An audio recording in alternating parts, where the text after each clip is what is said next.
Hello again, everybody. It is the coach. You're tuned in to Madden 19 on EA Sports.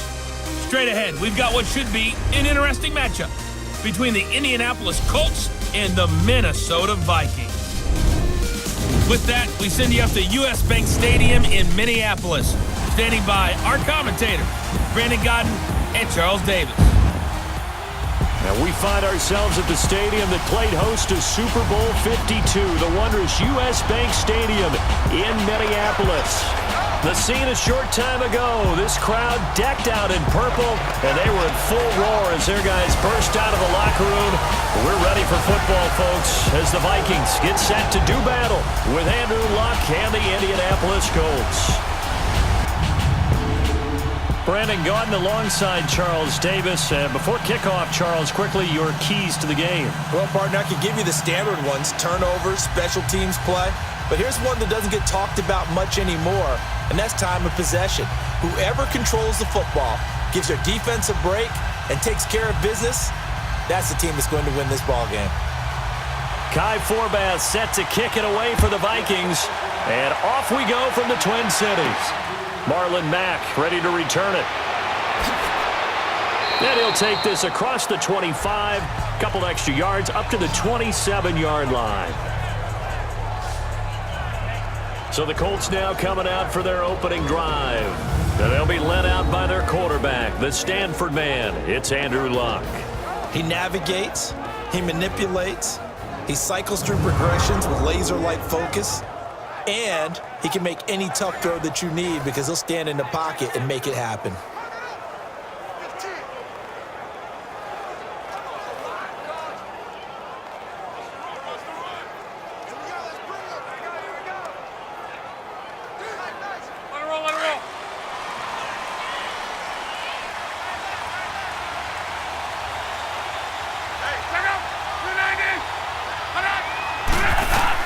On 1st and 10, Luck. Throwing for his running back, and he's got him complete.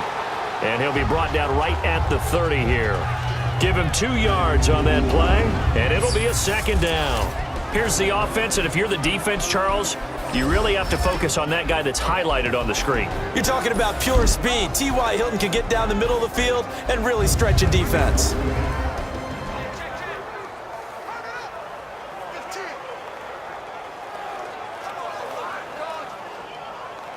So 2nd and 8 here after the pass play for 2 yards on 1st down.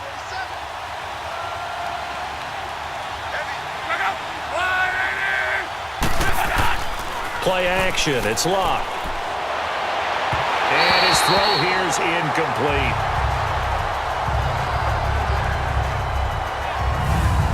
And the big meat on the D-line, we'll see how they do today. And I'd hate to be an offensive lineman having to deal with these guys. They come in hungry, mean, and confident. They think that no one can block them.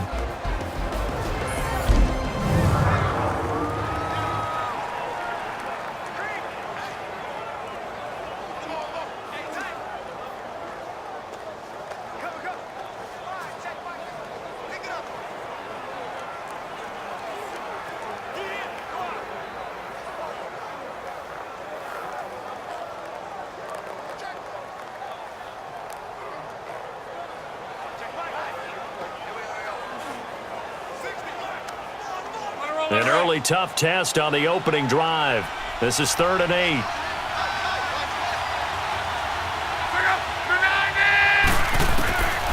A shotgun snap for Luck.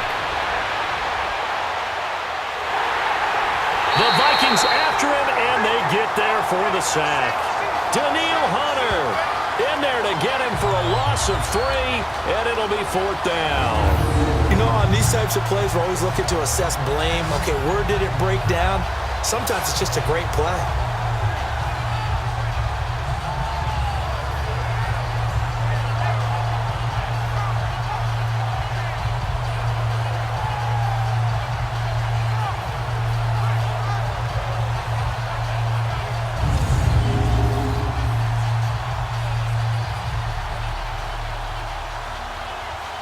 Out is Rigoberto Sanchez on 4th down to punt this thing. Marcus Sherrill's back deep for Minnesota.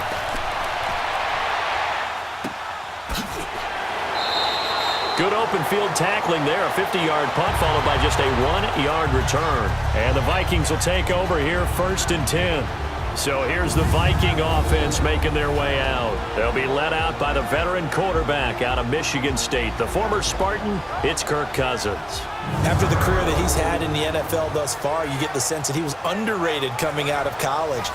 Not just great intangibles, but the ability to make plays come alive, whether he's exiting the pocket or throwing from within the confines of it.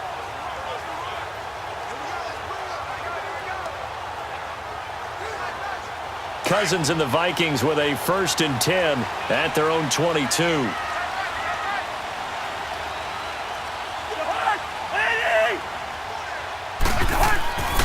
The first carry now for Dalvin Cook. And he's going to be stopped here on this first play as he gets it to the line of scrimmage and no more. John Simon in on the stop. And the offensive starters for the Vikings. When I see Latavius Murray with the ball in his hands, I think that he's a dangerous player. He has good speed, good presence to run inside, nice toughness, and good vision that once he gets past the first line of defense, he can make a guy miss and turn it into a bigger game.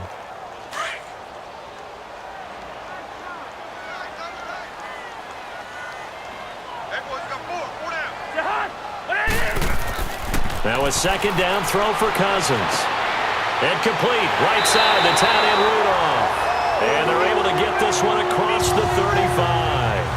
That one good for 16, and the drive will continue. His position, and he's listed as a tight end, but he certainly doesn't run like one, and that's what we're seeing more and more coming into the league. Those guys who can run, make plays after the catch, and gain that additional yardage. And using that speed there to turn it into a pretty nice little game.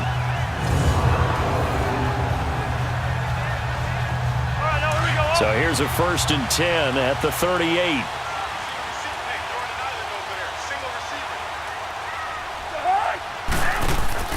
Now a play fake here on 1st down. The left side caught by Diggs. And he takes this one down almost all the way to the 30. That goes for a gain of 31. Well, partner, I'm not sure how this drive's going to end, but how about the way they flip field position there? A nice attacking play that picked up a heck of a chunk of yardage.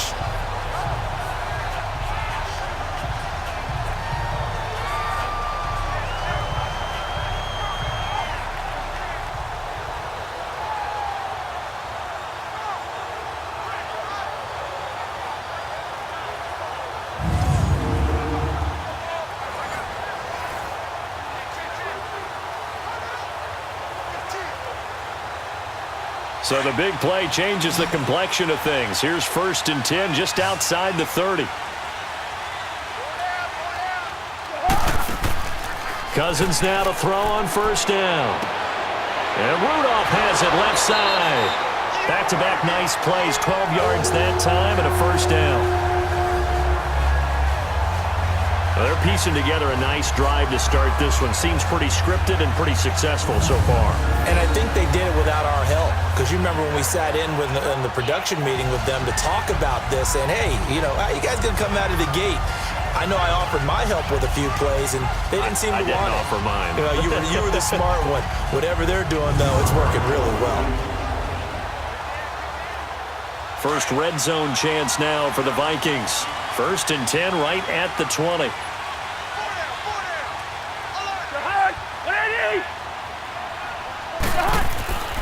A give. This is Cook. And he'll at least get him inside the red zone here, down to about the 19.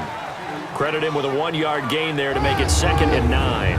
And this defensive line will be looking to control the point of attack. And that's what they've done throughout this season. This is a terrific unit. They play together very, very well, and they don't permit big plays to happen.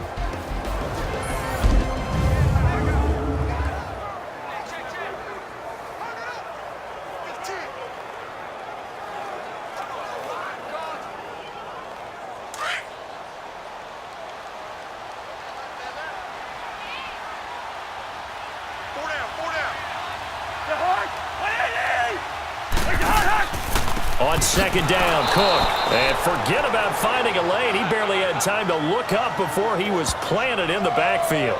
It'll be a loss of 1, and that's going to make it 3rd down and 10. That's a tough one right there. He ran right into the teeth of the blitz as the linebacker was freed up in order to stuff that one for a loss. I think quarterbacks got to see that. Got to find a way to audible into something a little more advantageous. And on third down, the Colts have added an extra defensive back. Flooding the passing lanes.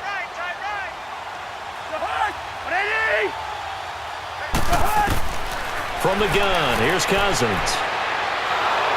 And he's going to go down. He's sacked back at the 24. John Simon in there to drop him for a 4-yard loss, and it'll be fourth down.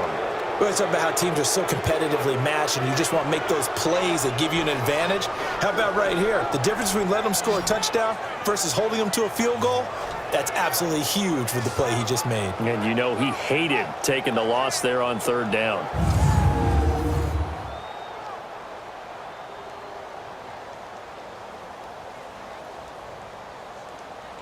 On now is Kai Forbath to try the field goal. They'll spot it at the 30, so this is a 40-yard attempt.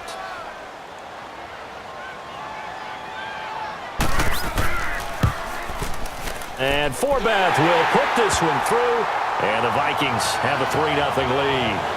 So a pretty good opening drive. That'll make the home fans somewhat happy. They wanted 6, but they got 3 in the early lead. And they should be happy. The guys look good getting down the field. That's got to give them a little bit of hope that good things are in store here today for them.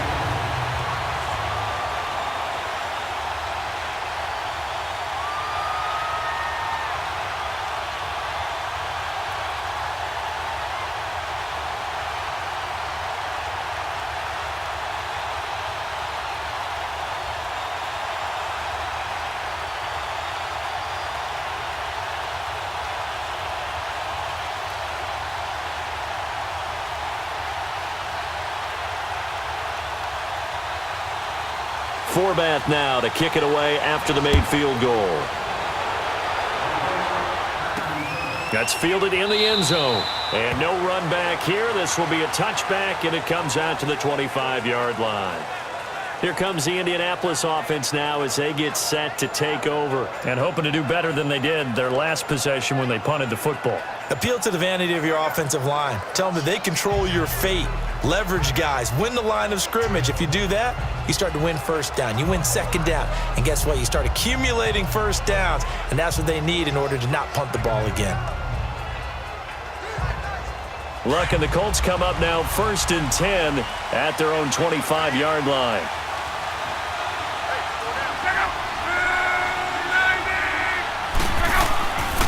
They'll run it here. This is Marlon Mack. And he'll fight forward to about the 27-yard line. In on the stop there, Andrew Sendejo. Brandon, we talk all the time about those hybrid players, guys who could do more than one thing. And I think if you're playing strong safety in the NFL today, you are a true hybrid. Part linebacker, part cover guy. And coming up, sticking his nose in the mess there and making a nice play defensively. On second down, here's Locke. Pressure coming from the Vikings, and they get there and bring him down. Everson Griffin in there to drop him, and it'll be a loss of about 8. Defensive end gets in there that time. They were in a 4-3. What's the responsibility of the ends versus the tackles there, Charles? Well, most of the time when you talk about the ends, they're your pass rushers. They're the guys that you turn loose to try and get to the guy who's going to throw the football. The tackles, usually more of the run-stuffing variety. But the way this game is advanced, you're wanting a little bit of everything out of all of your guys. But let's just go ahead and break it down and make it simple. The guy who's the right defensive end versus a right-handed quarterback, that's the blind side. He's going after the quarterback. He's going to put him on the ground. Luck and the Colts looking for something big here after the sack. This is 3rd and long. From the gun, here's Luck. And that is incomplete. I think the punter might start to get into a pretty good rhythm here if he keeps getting opportunities. But that's the last thing his team wants to have happen, right? The last thing you want to see is your punter feeling pretty good because he's out there all the time. Yeah, first quarter only, but they're 0 for 2 on third down conversions to start this thing. Yeah, that That's a 48-yard punt with the coverage holding him to 3 on the return. And possession will switch hands, 1st and 10. The Vikings offense now heading out to take over. And they split the uprights last time for 3. They've got the lead. They're not going to play this conservative. They're not hoping for another field goal. They're hoping for a touchdown. I'm with you on that one. I like where your head is. I like the way you're thinking because you're exactly right. Trying to sit on a lead and play that way, that doesn't work too well for most teams. Run your offense. Run what you do best. Exactly. Put it all the way down and try to increase your lead in a big way. And the best way to do it, touchdowns. Here's Cook as they begin on the ground. And the hole closes quickly. He gets it across the 35 to the 36-yard line. 2 yards on the carry there. It'll be 2nd down. Yeah, that wasn't a big run, just a short one there. But guess what? Sometimes you treat it like boxing. You throw that jab out there, and you throw it again, and you throw it again. Then you come with a big punch later. Maybe they're just trying to set them up.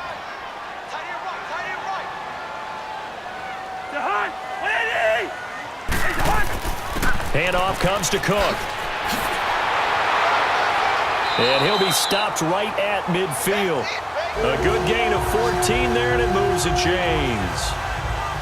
Usually we see runs like this as the defense breaks down later in the game, but this guy is setting the tone early, running through all types of tackles and put the defense back on its heels.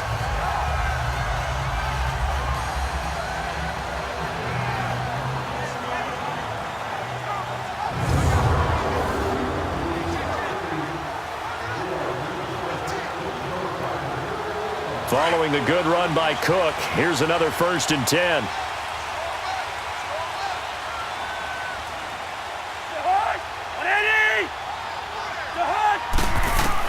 Cousins now from the 50.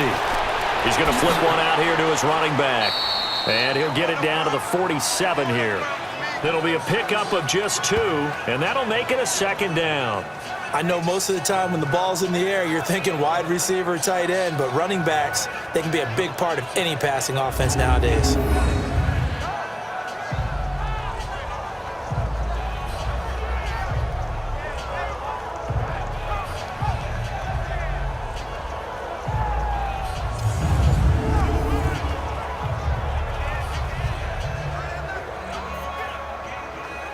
Counting down toward the midway point in quarter 1.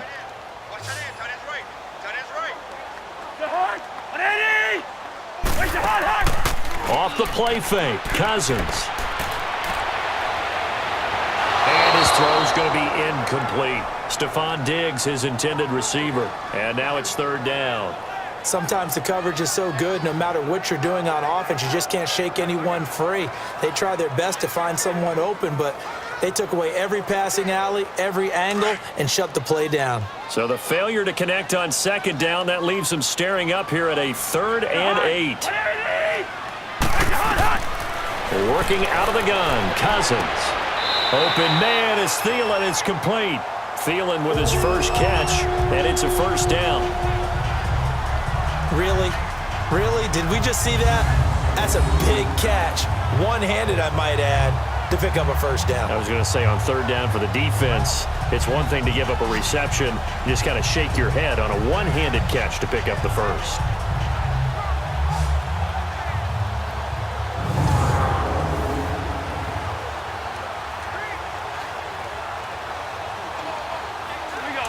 Line of scrimmage, the 31 now on 1st and 10.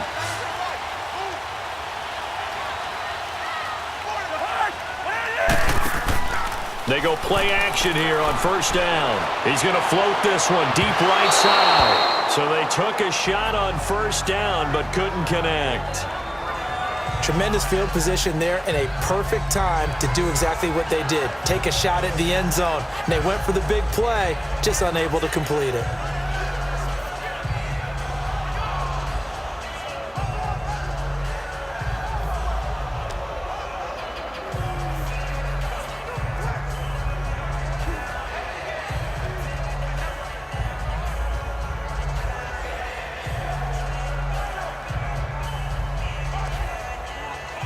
Line of scrimmage, the 31 as they line up 2nd and 10.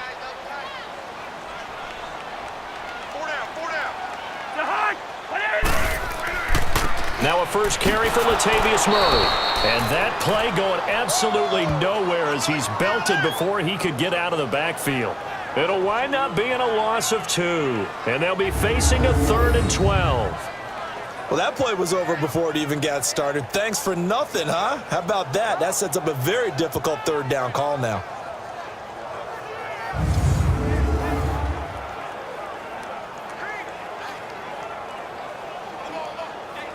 Seventh play of this drive coming up, but a long way to go on 3rd down.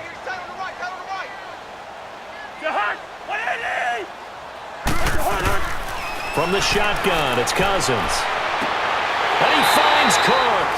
And they'll work it inside the 15-yard line before it's all said and done. They call it a gain of 19, and it moves the chains. And I know you can't really see it, but that play spells frustration with a capital F for the guys on defense. They covered everyone else, end up going to the running back out of the backfield, and he picks up a back-breaking 1st down.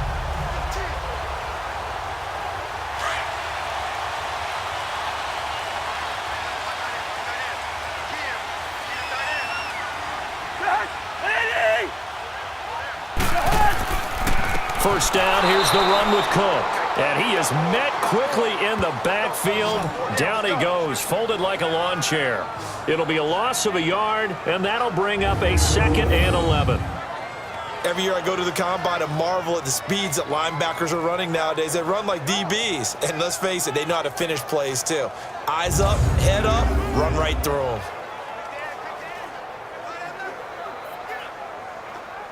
Maybe just a slight detour on what's been a strong drive. Here's 2nd and 11.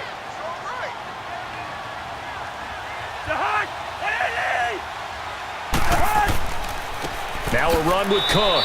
And he stopped immediately there. No gain that time, and it leaves him with 3rd and 11 coming up.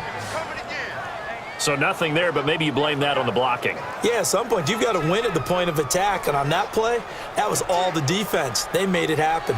The Vikings on 3rd down. They've been okay, 2 for 3 thus far. This is 3rd and 11.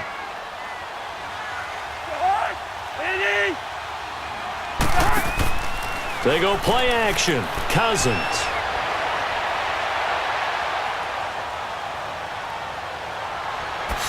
And he's going to be brought down just shy of the 5 at the 6.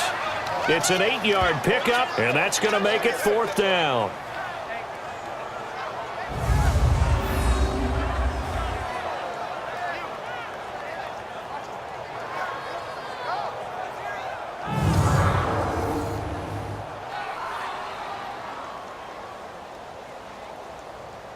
So out comes a field goal team now for the 2nd time here today. From the right hash here, should be an easy one.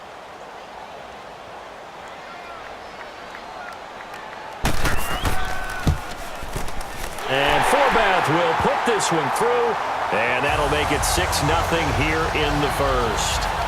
A dozen plays on that drive that ends with the field goal. Let's go ahead and break out some of the old chestnuts here, right, partner? Keep the ball in front, rally to it, and make the tackle.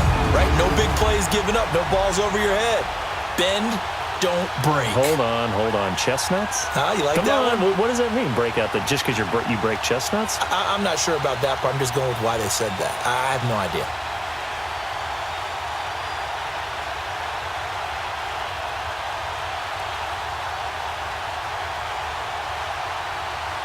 Forbath now to kick it away after the made field goal. This is fielded at the goal line. And a nice return sets him up pretty good here at the 30-yard line. The Colts offensive unit ready to see what they can do here. They've had it twice. They've punted twice. Not the start they were hoping for. Not at all, and let's face it, every facility we visit, everyone talks about converting on 3rd down, how big that is. In this situation, they've had to punt it away twice, so they're furiously going over things on the sidelines. What do we need to do to pick up a 1st down and change our momentum?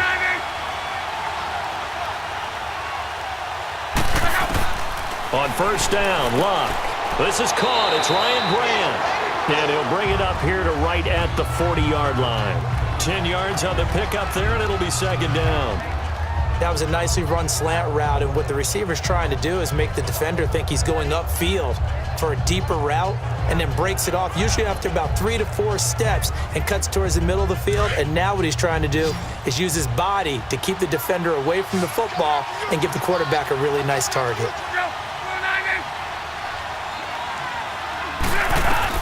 Here's Luck now on second down. He'll try and set up the screen. It's complete. And he'll get up to the 43-yard line. Only 3 there on the pickup, but that's enough to move the chains. So many things have to come together just right for a screen pass to break for big yardage. The blocking, the timing of the pass to the runner, everything has to fit together just right. But on that play, the defense was able to disrupt things and hold it to a short gain.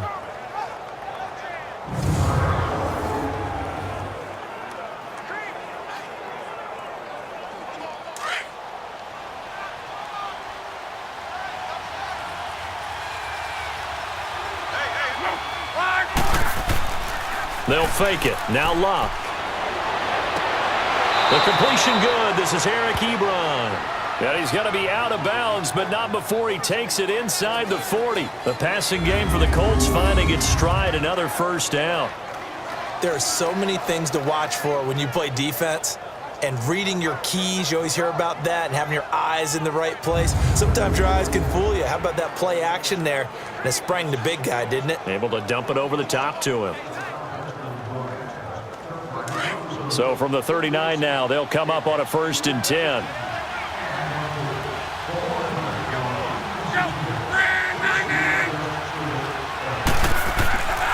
They'll fake the handoff. Now Luck. The pass complete to Ryan Grant. And mark him down all the way inside the Minnesota 10. That goes for a gain of 31. As far as I'm concerned, Andrew Luck can do it all. I mean, he's an underrated runner. Toughness in the pocket, strong and stout. But let's face it, the money, that comes from his arm. And smart, valedictorian of his high school class in Houston. Then he goes to Stanford. He's got it all.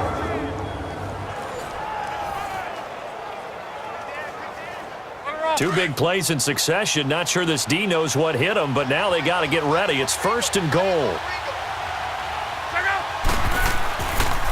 Now a carry from Mack. And able to push his way forward here for a good little gain. Give him 4 on the carry there at 2nd and goal. And, Brad, they went to a nickel defense, and that's a surprise this close to the goal line, because ordinarily you use the back end of the end zone, the sidelines as extra defenders, and you want bigger people on the field to try and help against the run. 2nd and goal from inside the 5. Out of the gun, Luck.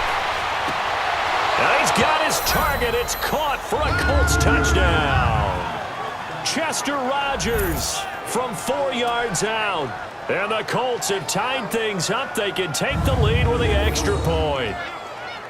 On those slants, everything happens so quickly. What makes it work? The timing between the passer and the receiver. In this case, a slant route ordinarily is probably about 3 steps before you go on the slant. In this amount of time, I think it was a 2-step deal. Boom, put his foot in the ground and got inside for the pass. Got inside for the pass, got inside for the catch and the score. Vinatieri connecting on the extra point, and they take the lead here at 7-6. A drive that time of 6 plays, and the result for the Colts is a touchdown.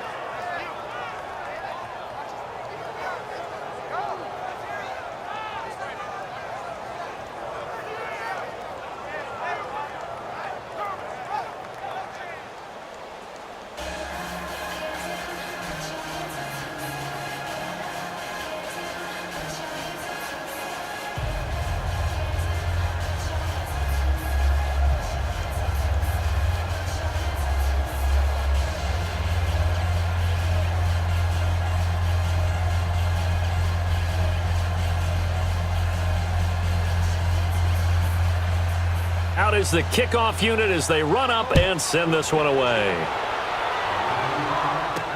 That'll be taken in the end zone. And he won't return this one. He'll go down to a knee, and they'll start at the 25.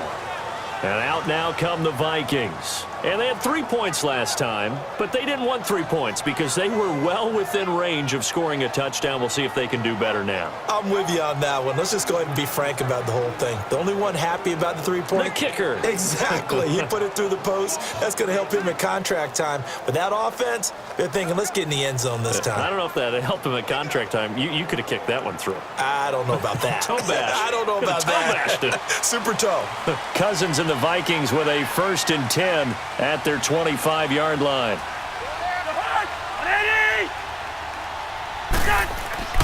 They begin the drive with a run by Murray. And he's going to be met at the line of scrimmage and taken down. Jamal Sheard on the stop. And he got off the end there very quickly to make that play. Yeah, it was almost like the bullet train, wasn't it? I mean, just zoom. Quick, quick, quick. And what a terrific play, holding them to no gain. Well, they had the run for no gain. Now they'll try again from the 25 on 2nd and 10.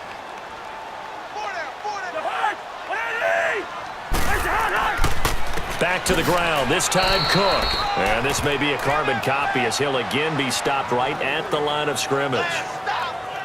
Big Al Woods there to make the tackle. And the big fella stuffed that one up in a big way. I think doubling him has to be a priority because you can't move up to the next level if you don't take care of him first. 2 runs for a net gain of nothing. Now here's 3rd and 10.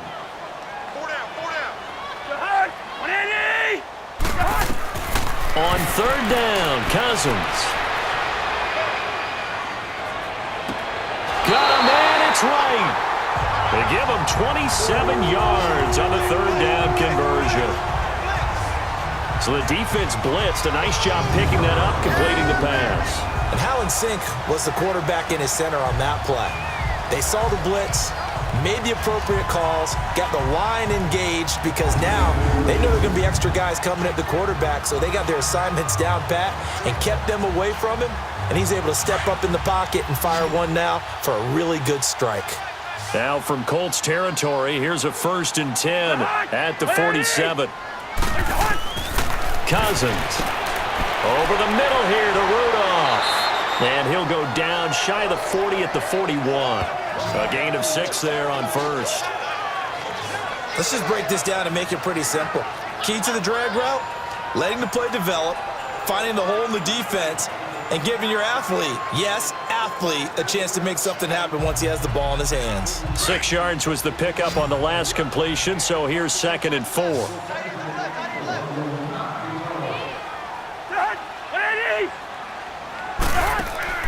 Play fake.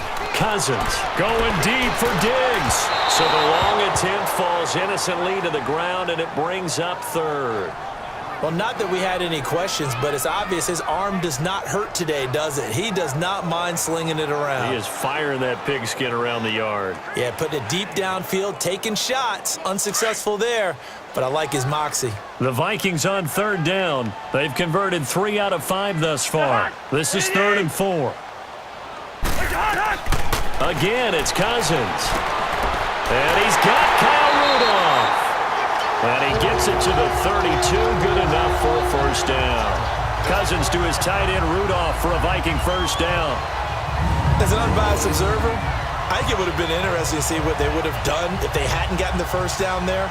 But since they did, I guess the point is moot. And they're right there in that middle ground, field goal range, punt, go for it. But as you said, they picked it up.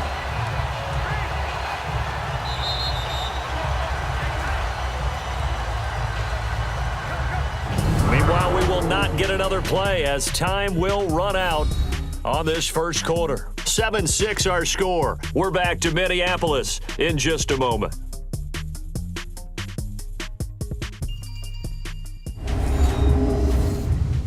The NFL on EA Sports is presented by Snickers. You're not you and you're hungry. Snickers satisfies. Back now with Charles Davis. I'm Brandon Gaudin. 2nd quarter begins with the Vikings holding the football. And they're on the move here. They've got it 1st and 10.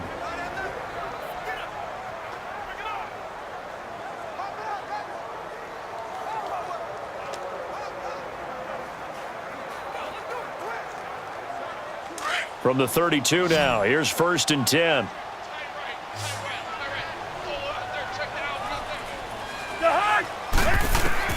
First down, here's Cousins. And it pops free. The collision there jarred the ball loose and brings up second down. Nice play there to force the incompletion. And to me, one thing's for sure. When you're the underdogs and you're playing on the road, you absolutely have to get takeaways. You've got to get the ball from them. Yeah, win that turnover battle, going to be key. They didn't get one there, but you get the feeling they keep making plays like that, they might just get a few. Yeah, once you get one, defensive teams think they come in bunches. Cousins to throw it. Wide open receiver complete. And down inside the 15 he goes. They got 18 yards out of that one, and it gets him a new set of downs.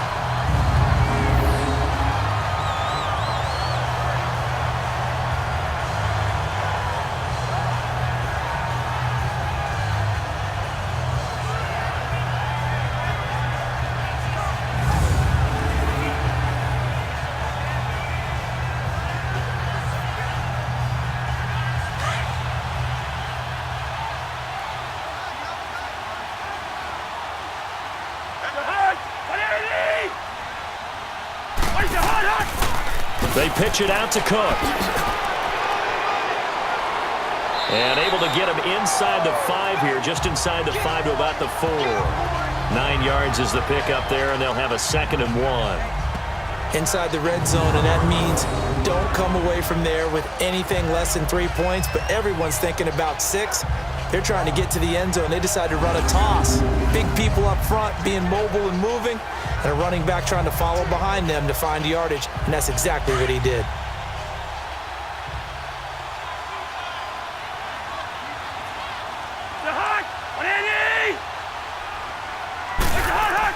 Cousins now on 2nd down.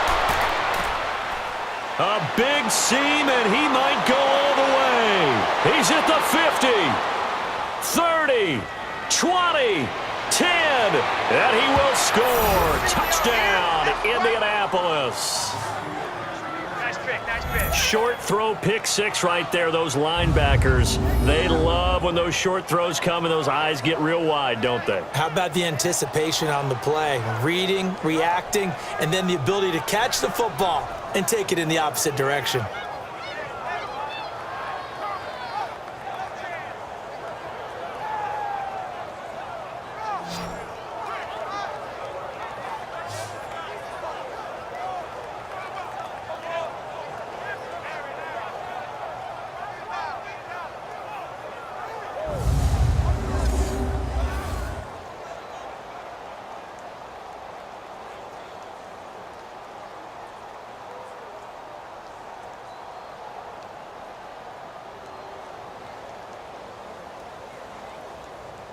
Vinatieri now for the point after.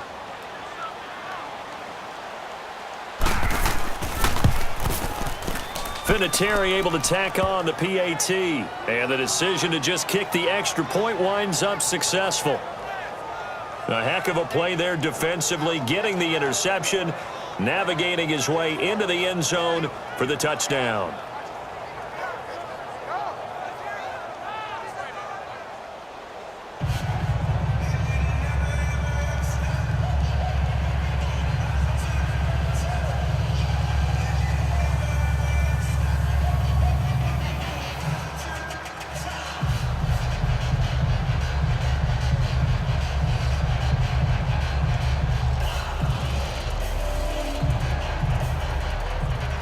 So they'll get another shot on offense following that pick 6, and now the kick is away.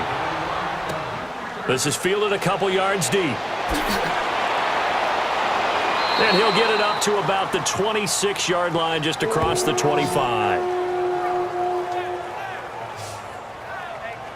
The Vikings offense now, they get ready to head back on the field. And following the pick 6, and they had decent field position in throwing that pick 6. We'll see how they attack this drive.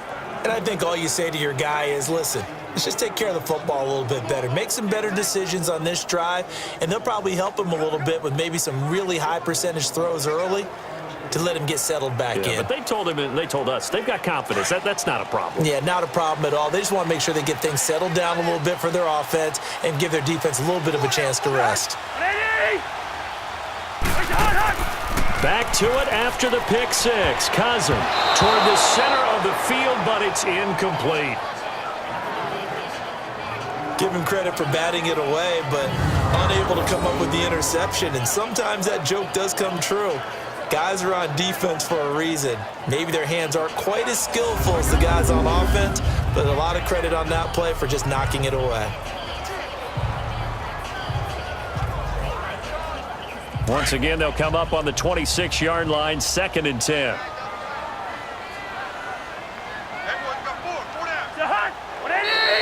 Now we've got movement up front, and I think this is going to be on Minnesota.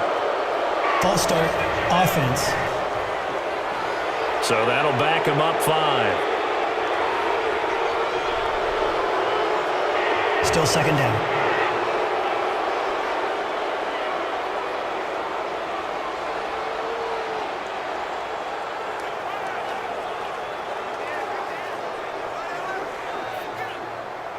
So after the penalty, heading in the wrong direction, 2nd and 15.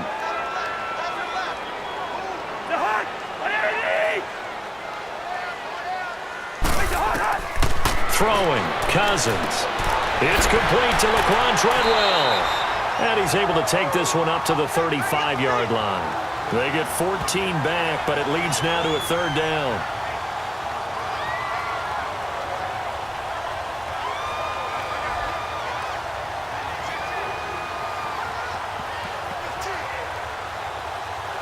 The Vikings on 3rd down. They've converted 4 times out of 6. Not bad. They're up against a 3rd and 1 situation. They'll run here. It's Murray. And he will have a 1st down here at about the 40. They get 5 out of that one, and it moves the chains. We all love to have a home run hitter in the backfield. Guy can take it the distance. But in short yardage, trying to pick up 1st downs, that big guy, always a nice luxury to have, isn't he?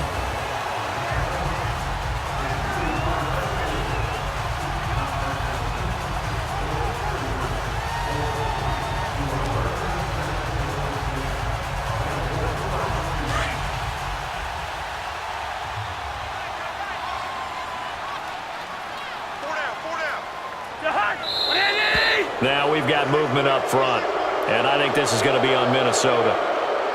False start, offense. And that'll be accepted, of course, and that moves them back 5. Still 1st down.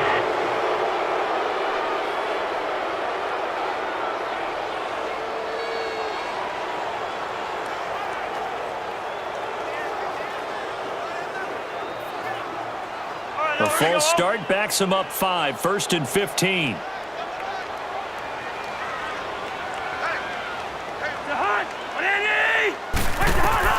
From the gun, here's Cousins. Left side caught by Diggs.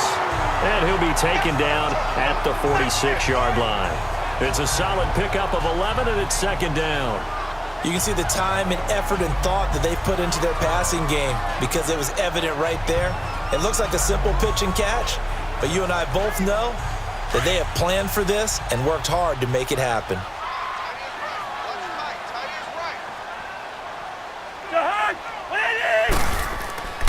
A 10th carry in the game for Kirk.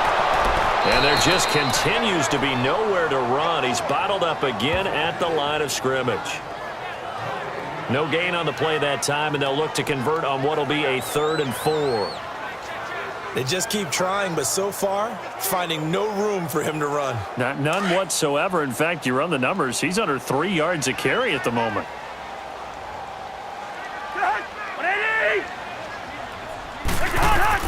Cousins from the gun on 3rd. Incomplete. He had his hands on it, but couldn't pick it.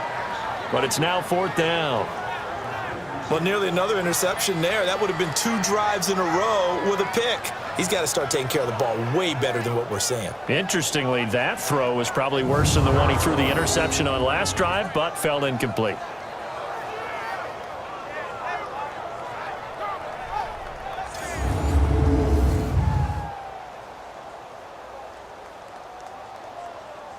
So on 4th down, here's Ryan Quigley now to kick this one away. Chester Rogers deep for Indianapolis.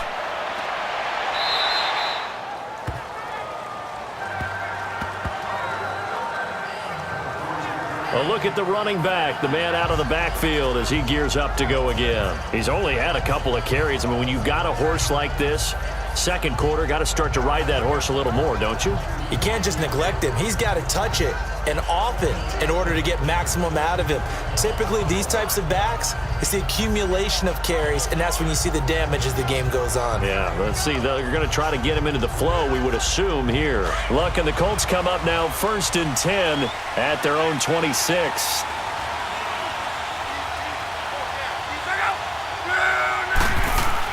A run by Mack to start the drive. And they will stop him after a fairly minimal pickup. Eric Kendricks in on the tackle. Partner, you know I love to point out when teams break tendency and do something a little bit different from the norm. But when you run the ball in the first play of the drive, that's not a tendency breaker at all. That's just trying to establish yourself as you move forward.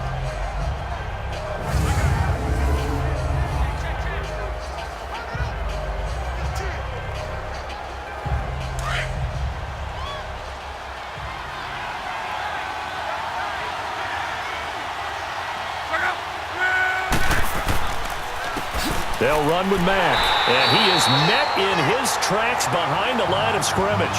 It'll go as a loss of a yard, and it'll set up 3rd down. Perfectly designed blitz right there. They took that one from the grease board to the field because they were able to free up their linebacker to get into the backfield and spill the play.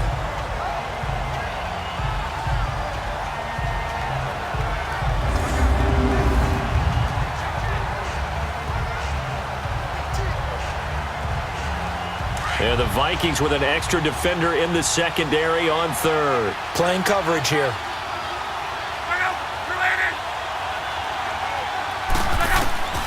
A shotgun snap for Locke.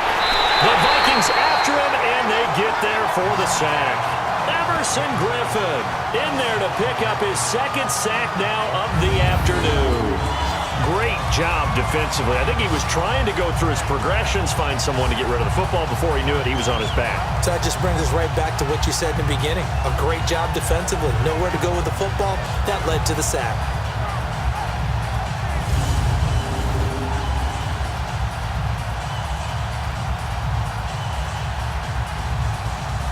Now here's Rigoberto Sanchez as the drive goes backwards, so he's on to punt it away. Now a late flag comes in as they got him down via the face mask, and that'll give him even better starting position. Personal foul. Face mask. Defense. Well, we looked at each other right away. We knew that flag was coming out. And I always enjoy Automatic the first down. conversation post because officials always tell you, I don't want to throw the flag, but you caused the play. You did it. I had to.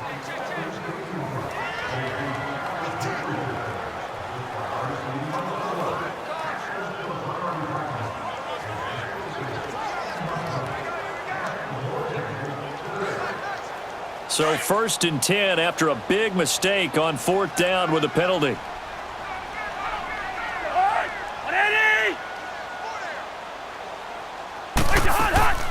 Working out of the gun, Cousins. And he's going to be swallowed up. Sacked back at the 45-yard line. Margus Hunt able to get him for a loss of about 3. Okay, was it a breakdown in protection? Did the running back not pick him up?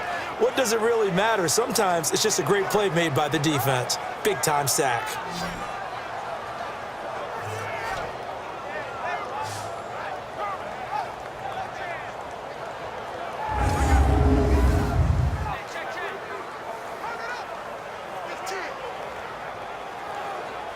Following the sack, they'll try to change their fortune here on 2nd and 13.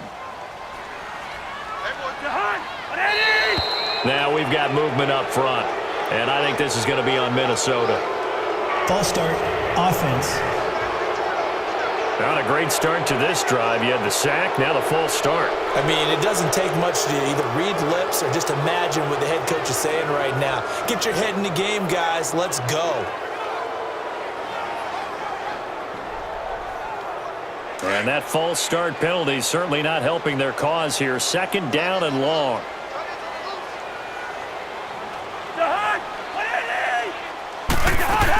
Cook following the penalty. And he'll get this out past the 45 to the 47. Give him 6 on the run. They're going to be faced now with a 3rd and 12.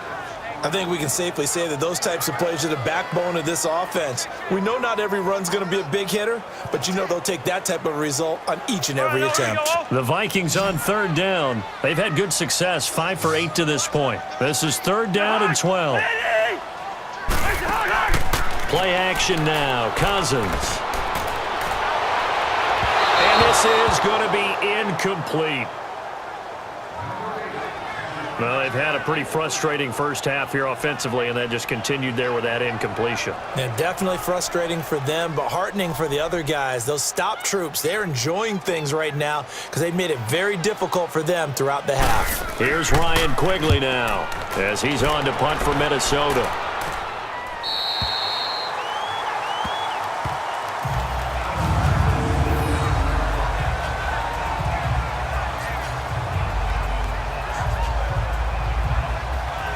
Getting set to go again as we look at the back heading onto the field again. It's the second quarter. His team has the lead, but I think he's hoping for a little bit more production out of himself. And we often talk about preaching patience to a runner when things are a little bumpy in the early going, but we have to do the same thing with the offensive line.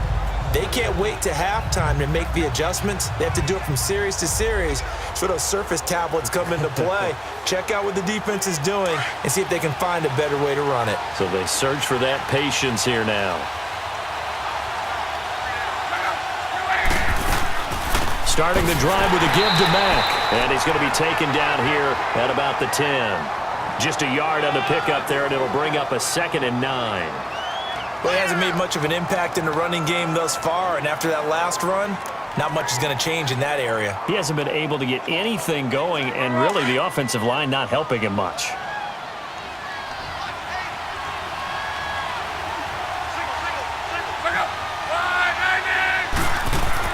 Play action. It's Locke.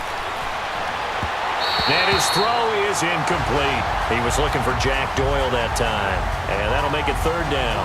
Well, they're slinging it, and then there's one you got to put a timer on, huh? I mean, that one came in hot.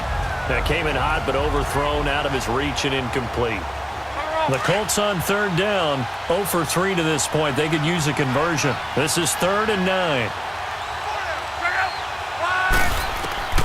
From the gun, here's Locke.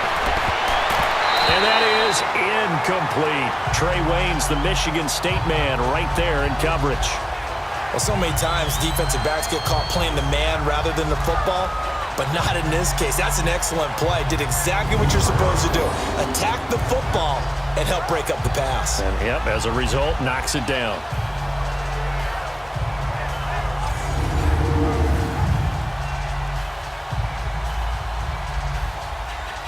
Now here's Rigoberto Sanchez. He's been terrific so far. His first punt, 48 yards. This one looks equally as good. Here's Sherrills. A big boot that time. 57 yards, the official distance. And you see Dalvin Cook and the offense heading back out. He's been good. They've utilized him well, but they're losing here in the second quarter. What might they change offensively? I think that what you try and do is expand how you get the ball to him a little bit. Get him out in open space, maybe swing the ball to him. What's that they used to call it in the West Coast offense, the long handoff? Yeah. Serve as your running play that way, as well as continue to feed him the football. Some of these runs now may pop bigger later in the game because of the effects of running it. Sometimes people, after a while, they don't want to tackle him anymore, or they get tired, or they get out of position, or he runs through tackles. Continue to feed him the ball. He's having that kind of game. Yeah, might they get him the ball and some... Under a heavy rush, and down he goes. John Simon in there to get him his 2nd sack now of the afternoon. Brandon, if I'm an offensive coordinator and I see an all-out rush like that, I file it away because I'm going to use their aggressiveness against them as this game goes on. I'm going to hit them with a screen soon.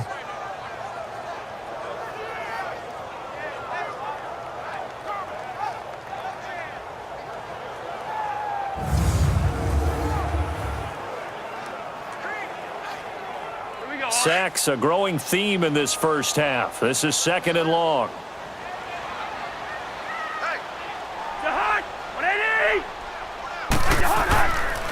They run. Cook. And he's able to take this one up to the 35-yard line. That one good for 10 yards. And it'll be 3rd and 10. Well, it looks like they caught him off guard on 2nd and very long by running the football. All right, we always talk about tendency breakers and counters and doing things opposite the grain, and that worked very well for him. Picked up really nice yardage, but they still have a lot of work to do on 3rd down. The Vikings on 3rd down. 5 out of 9 thus far. This is 3rd and 10.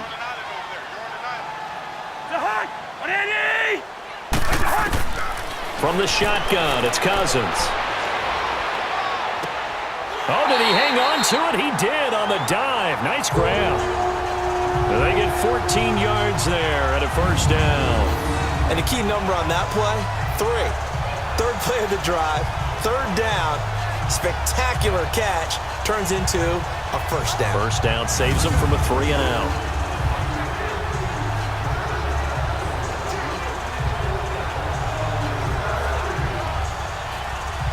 Cousins now closing in on a 200-yard first half through the air. It's 1st and 10. They'll run it now out of the gun. And he'll be brought down right at midfield after a gain of only a couple.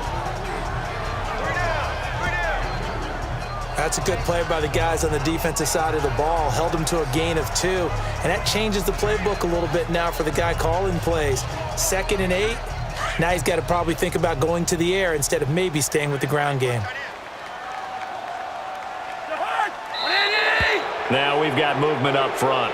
And I think this is going to be on Minnesota. False start, offense. And that'll set them back 5.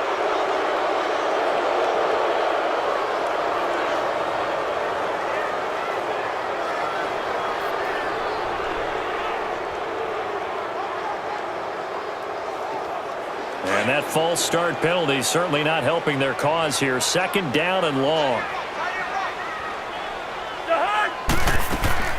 They'll run it now out of the gun. And he'll fight his way forward to about the 48-yard line. Give him 2 yards that time, and it's going to leave him with a 3rd and 11 situation. Well, so many times we look at a short run and we praise the offense for trying to set the tempo and establish things, but the defensive guys, hey, they just won the battle there. It wasn't a big run given up. They don't always have to absorb the body blows. Sometimes they dish them out themselves. Now Cousins. Pressure, and he's going to be taken down. They sack him back right around the 44. John Simon getting him once again, his 3rd sack of the afternoon. I'm starting to feel for that quarterback back there. I mean, you know me. Normally, don't have a lot of empathy for the QB, right? In this case, definitely. He's been on constant duress this entire game. I don't know how he's surviving back there. And to think, there's still a long way to go in this football game. Here's Ryan Quigley now as he's on to punt for Minnesota. And he uncorks a beauty. Best of the day. And that'll hit in the end zone. Much too much leg there. That'll be a touchback. We focus our attention now on T.Y. Hilton as he gets ready to head back onto the field. 2nd quarter, a guy like him, no catches, so that's the surprising part. But they're winning, so maybe they've been able to do some other things effectively, I guess. And they found other ways, haven't they? Because the receivers would tell you, offense needs to run through us, but they're managing to get it done in this ball game without having to actually do that. I wouldn't expect him to stay silent for the rest of the game, though. Yeah, you got to think that his first catch is coming at some point. Look, and the Colts come up now 1st and 10 at the 20.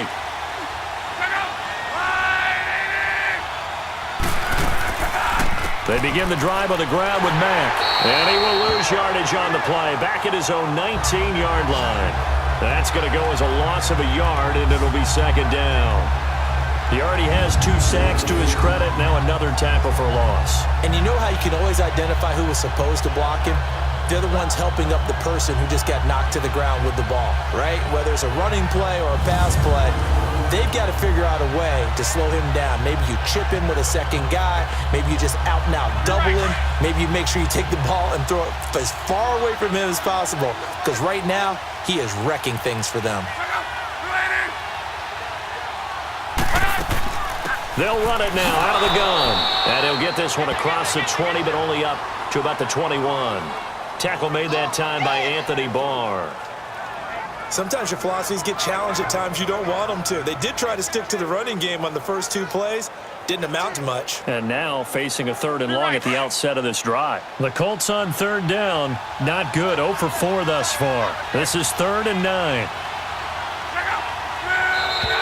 Now flags will come in. I think this one's going to be on the defense for jumping. Encroachment, defense. A free 5 yards as the defense jumps. I know it's an anticipation game for them, but it's also a reaction game, and they reacted poorly on that one.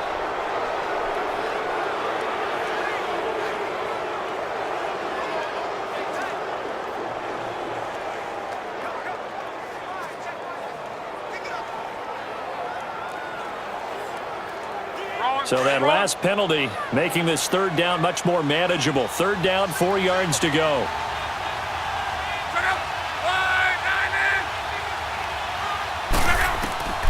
Now Luck. And incomplete on the deep ball.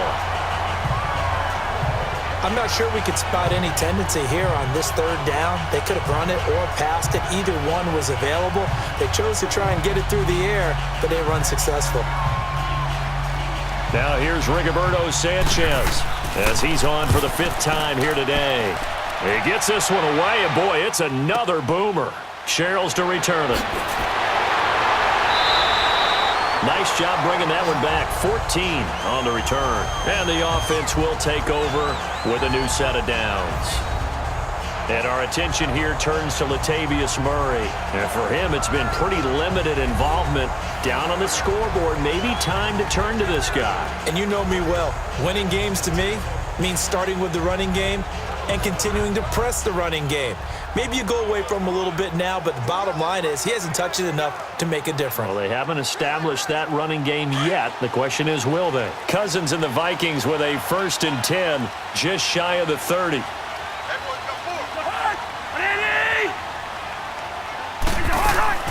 They go play action here on 1st down.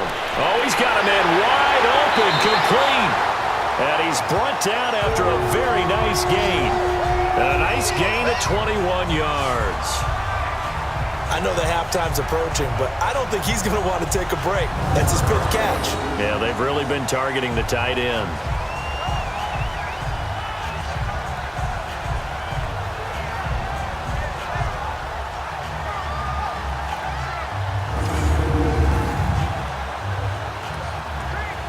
Cousins now over 200 yards already in this 1st half. It's 1st and 10.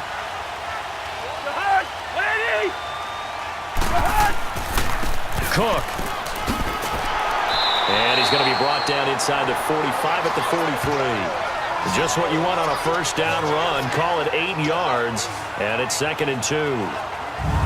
That's the kind of run that gets everyone excited on offense. And, you know, oftentimes the guys who carry the ball are the ones in the huddle doing the chirping. Right now, I think it's the offensive line telling them, run it again. We are right there about to break a big one.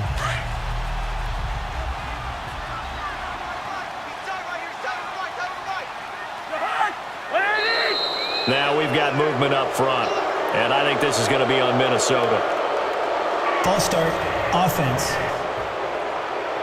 So this will be accepted as it moves the offense backwards.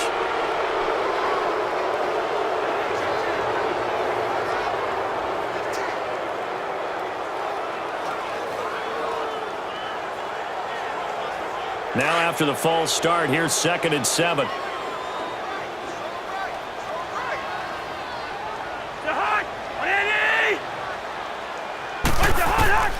Cousins.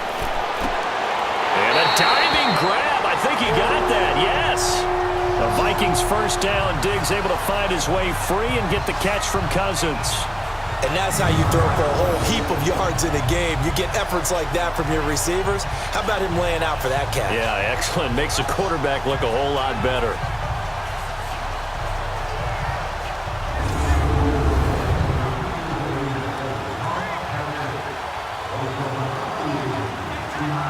From the 34 now, here's 1st and 10.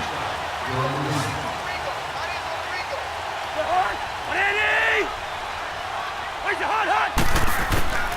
first down throw for Cousins. That is caught at the 7. And he'll get into the end zone. Touchdown, Minnesota. Kendall Wright, 34 yards. And the Vikings are within a 2-point conversion of tying this game. I think if you pulled defensive backs, they would say the corner route, take that out, make it illegal, because that is so hard to recognize and so hard to adjust, because your first move is to not get beat in the middle of the field, and that's how they move you first before they break off to the corner. But then as the wide receiver, great job. It's tough to turn those upfield and go, but he did a great job with it there. Really good balance, really good body control, and how about the end result? A touchdown. Forbath, the extra point, and the lead is cut to 1 at 14-13. Just a 4-play drive that time, and it's polished off by a Viking score.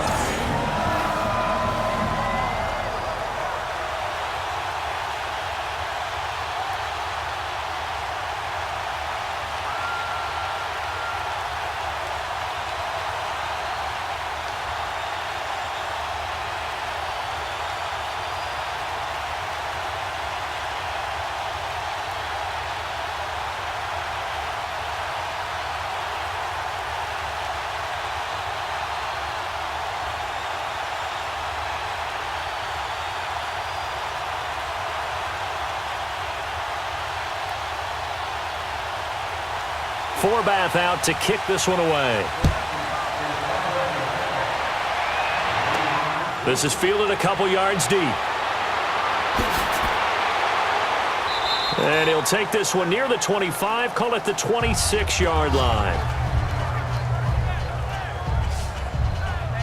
There again is the running back as he trots onto the field. And the good news, his team's winning. The bad news, he hasn't had the game that he's hoped to, at least to this point here in the second quarter. And a lot of that is pride, because these types of backs want to be in the center of all the action and leading their team to victory. They'll take the win right now, hoping to jump his game up as this one moves on. And he probably wants a little bit more of the spotlight going forward. Luck, and the Colts come up now 1st and 10 at their own 26.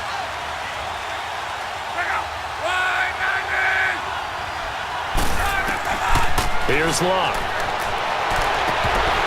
And his throw's going to be incomplete. That would have been a great catch, but it was real difficult to hold on to it because it was contested all the way. Would have been a great play if he'd been able to haul that one in.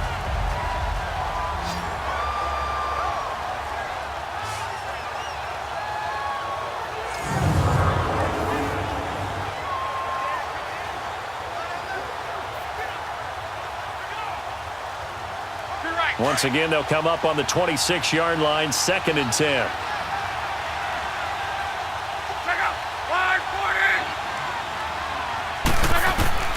Second and 10, Luck again. And he fires one that's intercepted. Picked up by Anderson-Dejo. And his crew will take over with a football at the 35-yard line.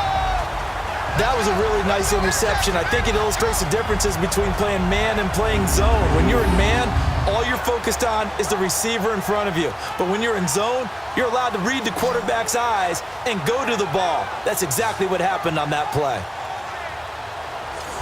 Now the Minnesota offense set to take over again. It's a quick turnaround for them after the turnover, but the way they moved it on their last drive, they're probably eager to get right back at it. And you know me and you know my tendencies in this situation.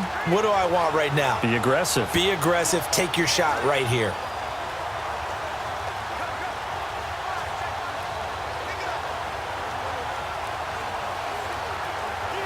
Ball up to the 35 now as they come up on 1st and 10.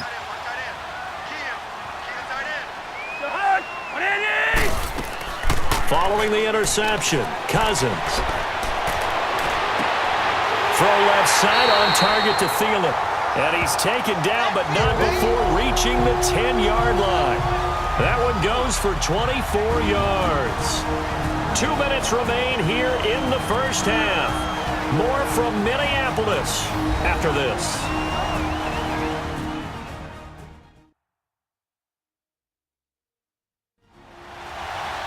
We remind you that coming up at halftime, we'll pay a visit to Jonathan Coachman. He's in Orlando, and he'll have our EA Sports halftime report.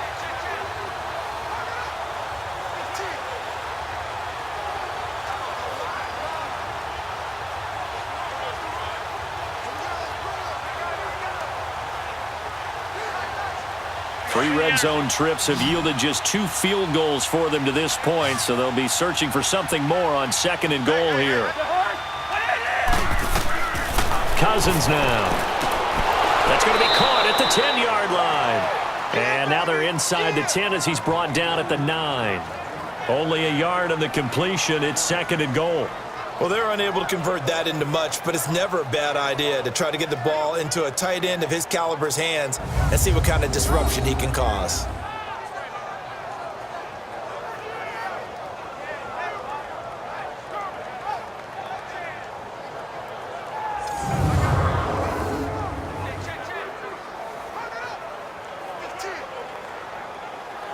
And the ball situated at the 9.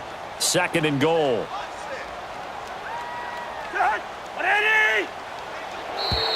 Now we've got movement up front, and I think this is going to be on Minnesota. False start, offense. And maybe they were coming with a blitz that time, and it caused a jump. I think if we saw it, you know that they saw it. Might have been a little discussion down there. Bad guys coming, pick them up, and someone jumped. Things made a little more difficult after the false start as they try again on 2nd and goal.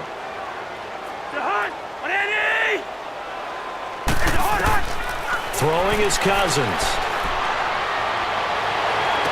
And he'll be out of bounds, taking it just shy of the 10 at the 11 or the 12. Only 3 yards there on the completion. That'll lead to a 3rd and goal. They should have got more out of that, though. He was wide open. I love how emphatic you are with that call because that's exactly what I was thinking. Wide open in the flat. Give him a ball that he can use to get upfield with, not just catch and go over the sideline. They cost themselves some yardage there.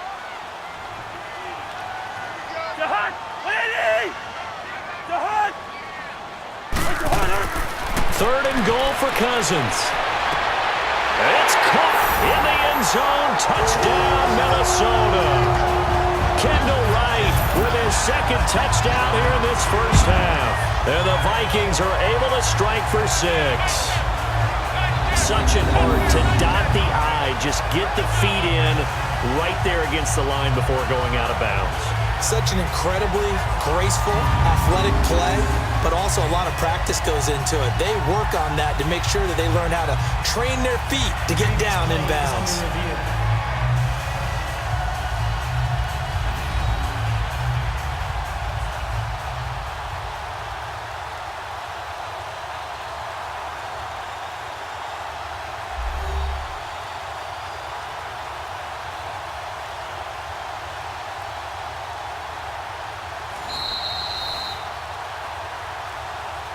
After review of the play, the ruling on the field stands.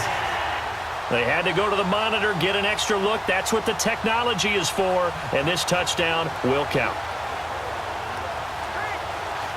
Forbath to add the extra point. Forbath able to convert the extra point, and that'll make this a 6-point game.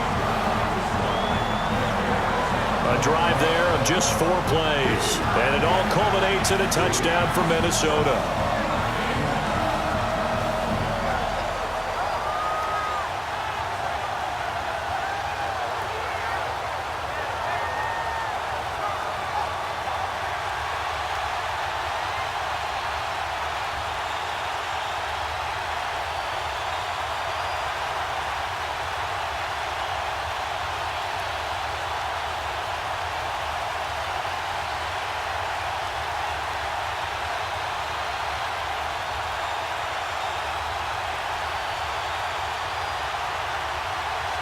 Forbath out to kick this one away.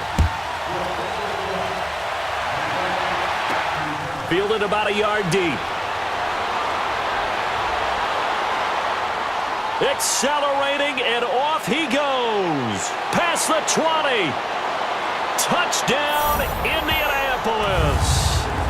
Chest Mr. Rogers, 101 yards. And the Colts have tied things up. They can take the lead with the extra point. It's been a back-and-forth game, a lot of points on the board, and that return right there kind of indicative of how this thing's gone. Well, you've seen both teams go at it, and as you just pointed out, both of them have found the end zone. But just like in boxing, you know the blow that hurts the most? The one you didn't see coming, and that often is the case when it comes in special teams. Vinatieri now to tack on the PAT. Vinatieri connecting on the extra point, and that will give him the lead here as we get on towards halftime. He covered every yard of the field plus one in the end zone. A 101-yard return there. Electric.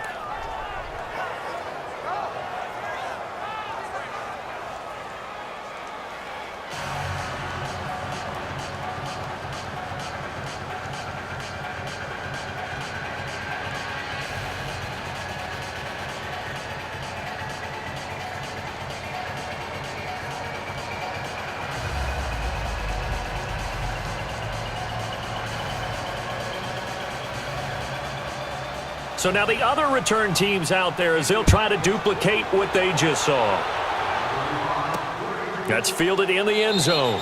And he'll elect not to return this one, so they'll bring it out to the 25 on the touchback. Kirk Cousins now gearing up to lead this offense back out there. You know, normally he's probably happy with how he's playing. He's playing pretty well, but in the second quarter, you look up your team's losing. I don't think any quarterback's satisfied. Not at all, and what they're really seeking is how do I play even better and inspire my teammates to do exactly the same in order for us to get back on top on the scoreboard. That's when you find out you have a quarterback. If they're just satisfied with their stat line, they're not really a leader. Not at all. You just have a guy playing the position. Cousins now to throw on first down. And Diggs has it. And he'll be brought down. Oh, that's a face mask. Certainly looked like it. Indeed, here come the flags. Personal foul, face mask, defense. So they'll take the yardage and tack on 15 more for the face mask. First down. Talk about a play that absolutely costs you in the end. Just trying to do your job, right? Trying to get him on the ground. Next thing you know, they're marching off another 15 against your squad.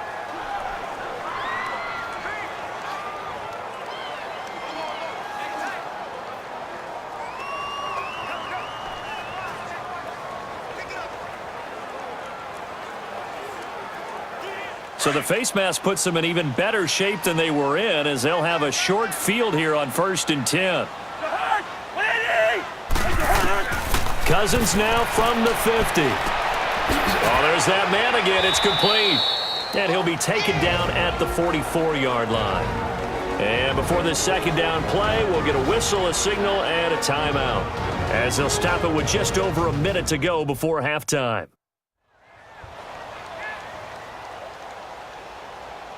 And we are back here. I'm Brandon Gaudin alongside Charles Davis. So the offense takes the timeout, and now we're set to get going.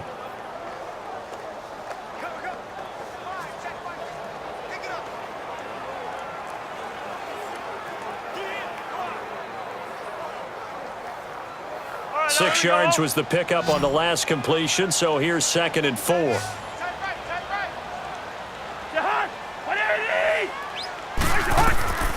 To throw, Cousins. Incomplete, right side, the tight end Rudolph. And now we won't see a play on first down. We're going to get a timeout instead, as the stoppage will come with a little under a minute to go in this first half.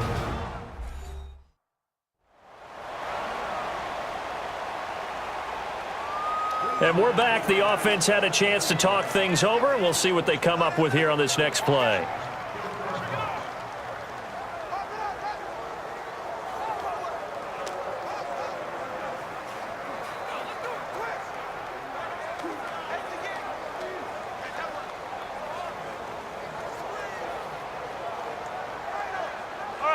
So here's a 1st and 10 at the 38.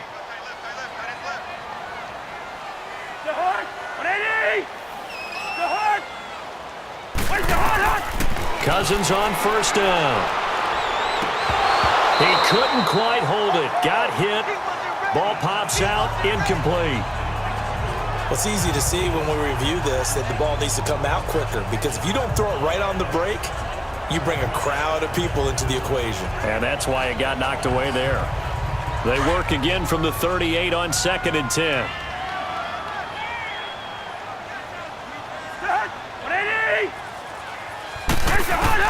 On 2nd down, Cousins again. Looking middle, and it's incomplete. He was looking for his tight end there, Kyle Rudolph. And it'll bring up 3rd down. That is the first time that they've targeted him that he has not come down with a catch. He's caught everything that's been thrown his way. A dominant pass receiver that can break down any defense, because when he's doing that kind of work, it really hurts you on the back end. And even though it's an incompletion there, I think they're going back to that well. On 3rd down, Cousins. He's going to go out of bounds, but he takes this one down just shy of the 20. It'll be a gain of 16 and give him a 1st down as well. And that's how you pick up a 1st down. Not only does he make the catch, but has enough body control to get his feet down inbounds, toe tapping and dragging to make sure he gets it done.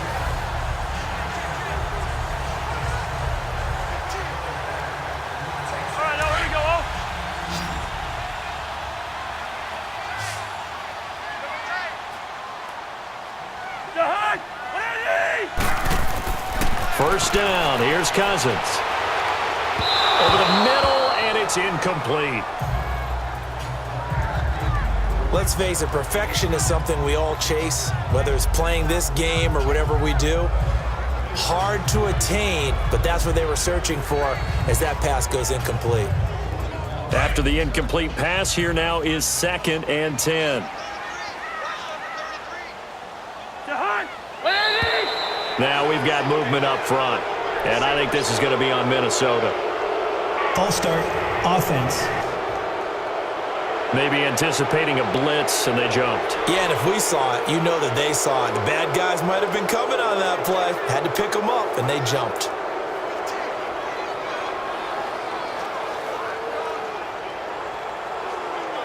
So after the penalty, heading in the wrong direction, 2nd and 15.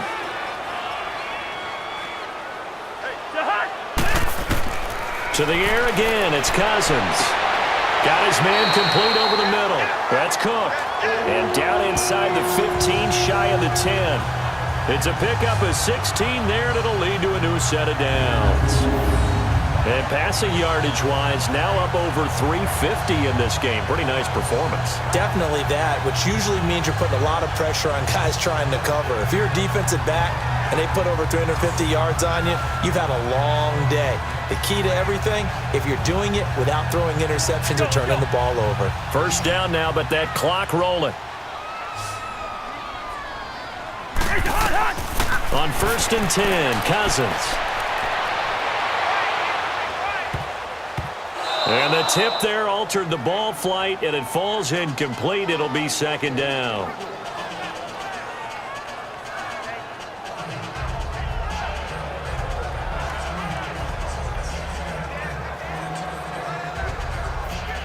So on 2nd down, the field goal unit is on here as they try to get 3 before half.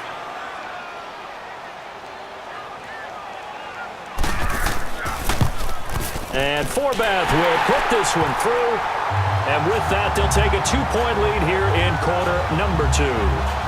Now, the drive ends in just 3, but they'll take it. Looks like they'll head to the locker room, barring something unfortunate, in front on the scoreboard. Yeah, they may not be jumping up and down and celebrating because they have the lead, but still, any little momentum in a game like this is important to a team, and they'll feel real good about going in and regrouping, knowing that they are out in front.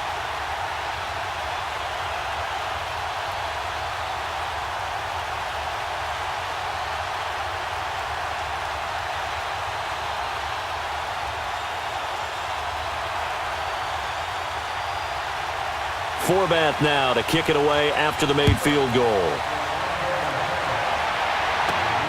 This fielded at the 2. So we've reached halftime in a wild first half. We'll take a minute to catch our breath as we'll send you down to Orlando and we check in with Jonathan Coachman for our EA Sports Halftime Report. Coach.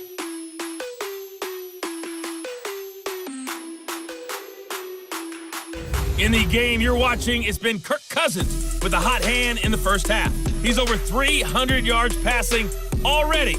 How high can he go? To find out, let's kick it back over to Brandon Godden and Charles Davis.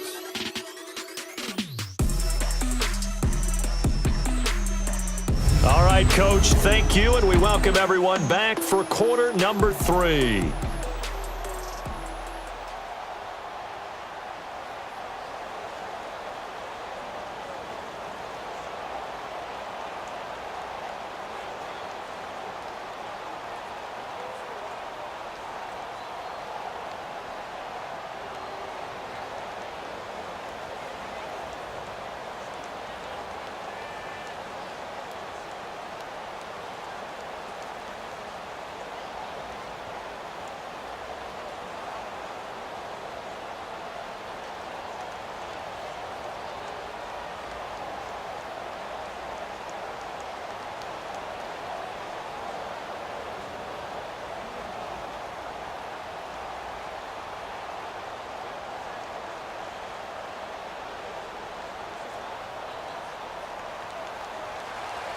It's been a shootout so far. We'll see which defense can make the adjustments as we get back underway in the second half. Fielded about a yard deep.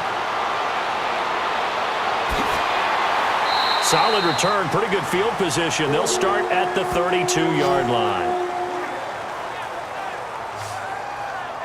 Out come the Vikings. They'll have it first on offense as we begin the third. They have the lead. Now they'll be looking to extend that lead. And this is where I enjoy talking about one of my favorite subjects, tendency breakers, or counters as I also like to call them. You've done things in a certain way in the first half, and they've had the ability to see what you've done. They're going to make their adjustments. So guess what? You adjust yourself and try and stay ahead of the pace because you are looking for some separation in this ball game. The adjustment to the adjustment. Without a doubt. Show them one thing, hit them with something else. Here's Cousins.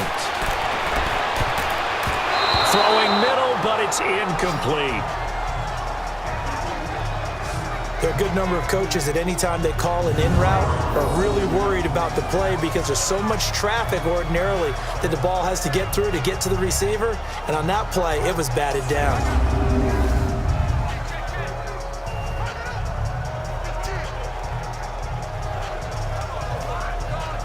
Here's 2nd and 10 now from about the 32.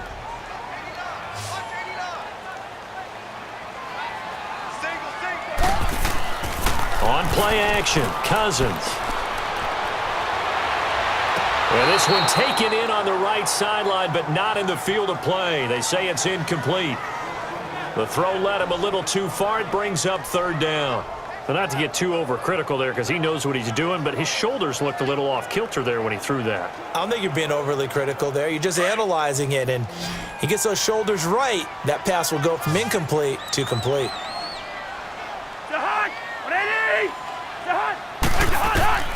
Cousins from the gun on 3rd. And that's incomplete. Nate Hairston there defensively.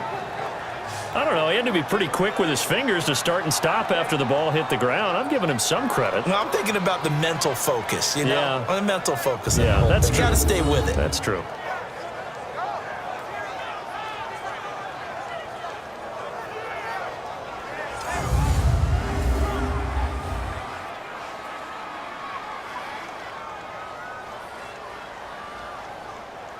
Here's Ryan Quigley now, as he'll punt it away for the 4th time today.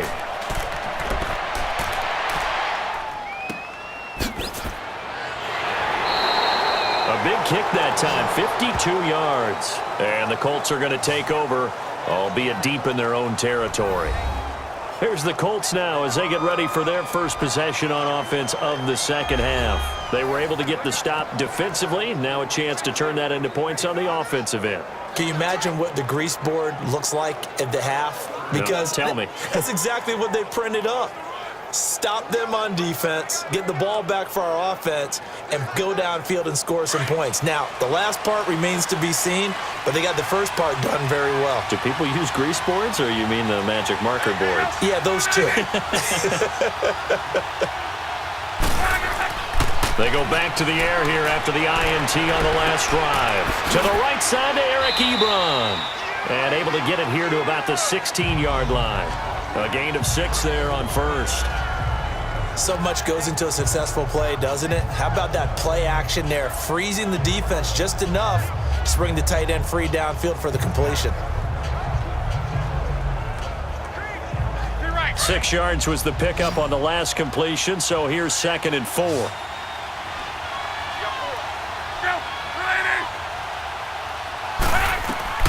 Here's Locke. Now they set up the screen. That's complete. Call it no gain on the dump off, and it's 3rd down. So many screen passes are the result of excellent acting by everyone, but sometimes the guy who's getting the ball tips the play off. The running back, because he's eager to get the pass, and sometimes he doesn't act very well about whether he's going to block or leak out or whatever. And I think that they saw that, and that's why they're able to get to him on it.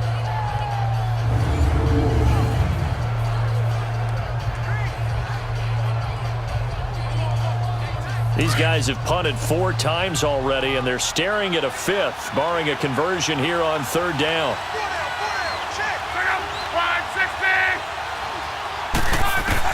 From the gun on 3rd down, Locke. Over the middle, complete. It's Doyle. And way up past the 35 before he's taken down. His first catch, and it's a pretty big one. They get the conversion on 3rd down. Well, sometimes our pregame meetings do pay off, don't they? What did the guys in the locker room call him? Well, they said it with a chuckle. They called him Old Reliable. Yeah, that means he doesn't move quite as fast as he used to, but he still knows all the tricks, doesn't he? Even that little gentle push-off in order to get open, he finds a way to pick up a 1st down. Luck now, after the pick on the last drive, 3 for 3 to start this drive. It's 1st and 10.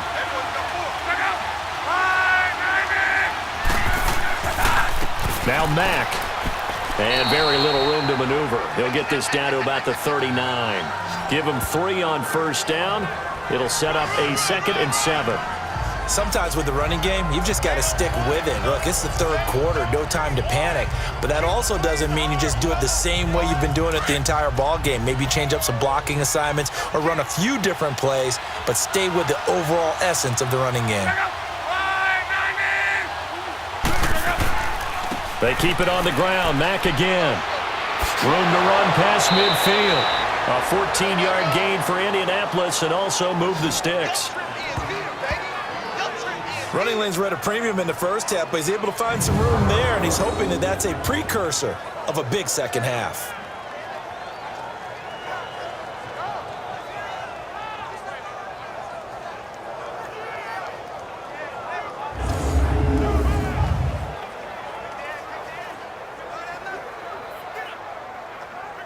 A couple of 1st downs on the drive already, as they'll go from the 47 now on 1st down.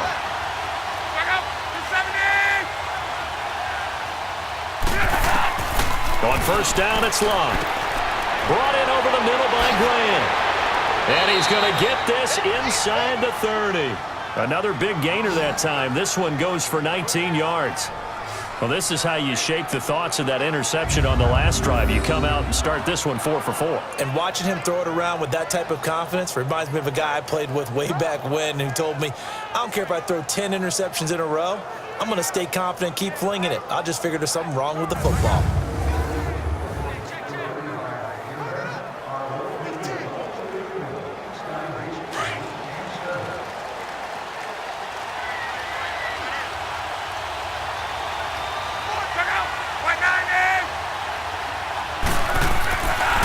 They'll run. This is Robert Turbin.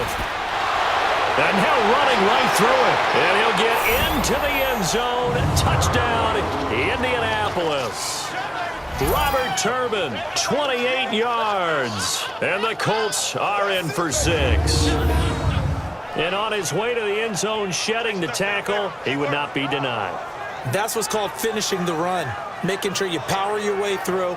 One-on-one tackle. No running back wants to go to the bench and say, I got stopped just short.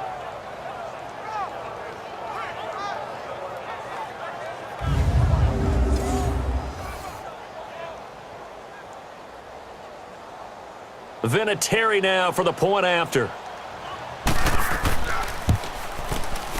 Vinatieri able to tack on the PAT. And the decision to just kick the extra point winds up successful.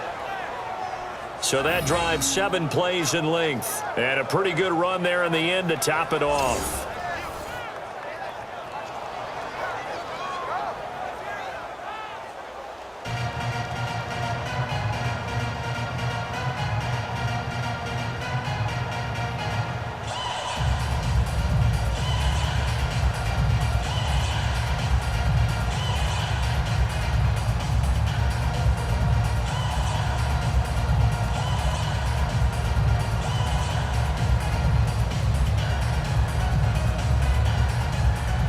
The kickoff unit is out on the field, and they will send this one away.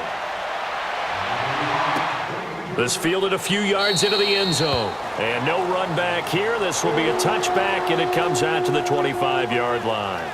Here comes Kirk Cousins now to lead his offense back out there. He's hoping to channel his first half play. They had the lead at halftime, was playing well.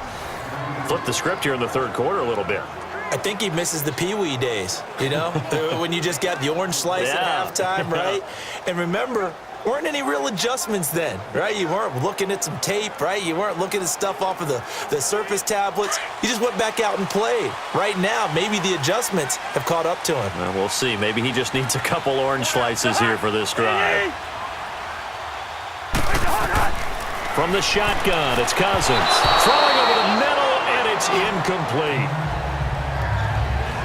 He has still not connected on a single pass in this second half. And right now they're going through all the different reasons, the whys, the wherefores. Bottom line, got to find some completions in there and get their offense moving. Line of scrimmage, again the 25, 2nd and 10.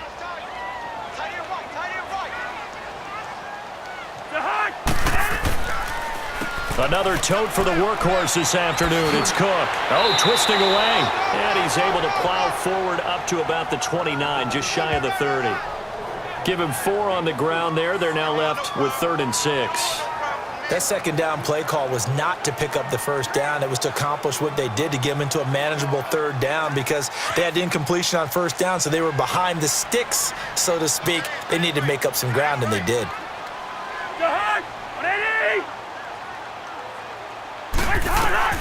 From the gun, here's Cousins. And Rudolph has it, the tight end.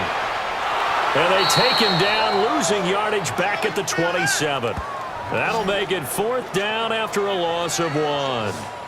And never good on a pass completion there to go the wrong way, lost yardage. No, for some reason it seems to work better when you throw it downfield or you can move the ball downfield running it that way, doesn't it? But in this case, if you're the defensive guys, you're energized, executed well, and you caused a lost yardage play. That's going to feel good and look great in film.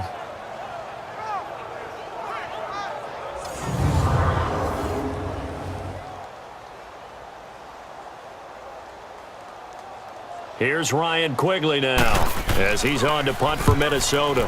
And he deserves a bronze leg as he gets this one away. A 47-yard punt, maybe a couple on the return. And the Colts will go on offense here, 1st and 10.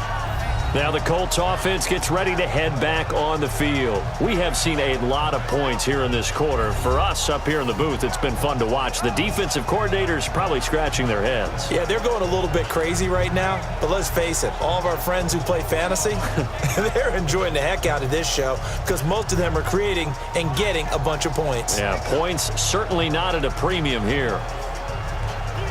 Look, and the Colts come up now 1st and 10 at their own 24.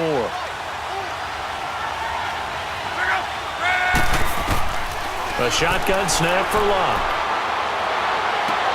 Throwing the out route incomplete. That's Rodgers. Successful start to the drive, 17 yards, and moves the sticks.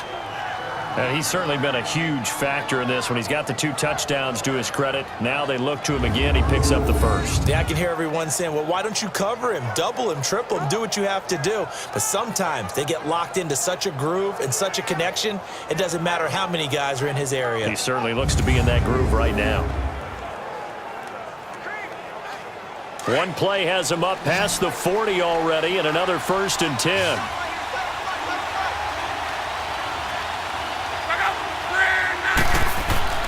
Now a first down throw. Luck. It's complete here to T.Y. Hilton. And he'll be taken down, but not before he works it past the 50. That's good for an Indianapolis first down on a gain of 10. An ex-teammate used to tell me all the time, I hate experienced quarterbacks because no matter what, you really can't hide what you're doing. And I think that right there, he knew right away where the blitz was coming from, where his primary guy was going to be, and he ended up going to a secondary target for a nice game. I was just going to ask you, that wasn't the primary target. He's so good at that, isn't he? I think he knew right away that he wasn't going to get to his primary guy. I think he read that as soon as he got to the line of scrimmage, knew where the pressure was going to come from, and said, I know how to beat that, and that's what he did. And he's going to be stopped up at about the 47-yard line. Just a yard on the first down carry, so it's 2nd and 9. Now, they struggled to get him rolling on the ground in the first half, and that's sort of continuing here in the third quarter. Yeah, but I don't think it's time to abandon the running game. I would say keep feeding the horse, and I believe he'll eventually reward them, especially as we get deeper in the game. Staying on the ground with Mack, and he's going to get this one down near the 45-yard line. Xavier Rhodes makes the tackle. He continues to struggle to find a crease to break off a big one and might need to just put that aside and just try and ram his way forward and get what he can. The Colts on 3rd down. They've had their troubles, just 1 for 6. This is 3rd and 7.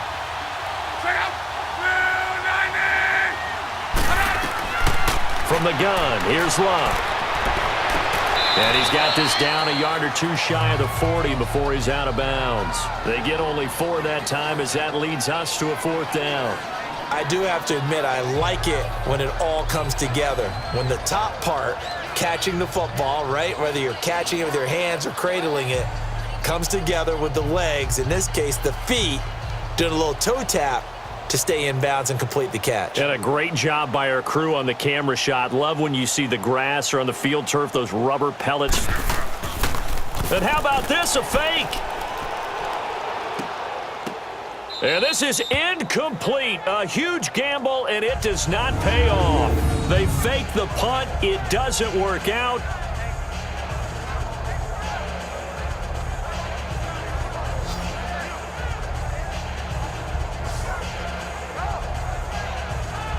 Kirk Cousins now gearing up to lead this offense back out there. How do you think he personally is evaluating his game so far? He was pretty good in the first half, been good so far here in the third quarter. He's got to like it, right? Not looking for the dramatics here. Not trying to set the world on fire in terms of stats. It's almost like you're driving. Hands at 10 and 2, alert for anything out there, watching for trouble on the road, and making sure you get the team home. The bus driver. See if he can drive the bus here again on this drive. Cousins and the Vikings with a 1st and 10 at their own 42.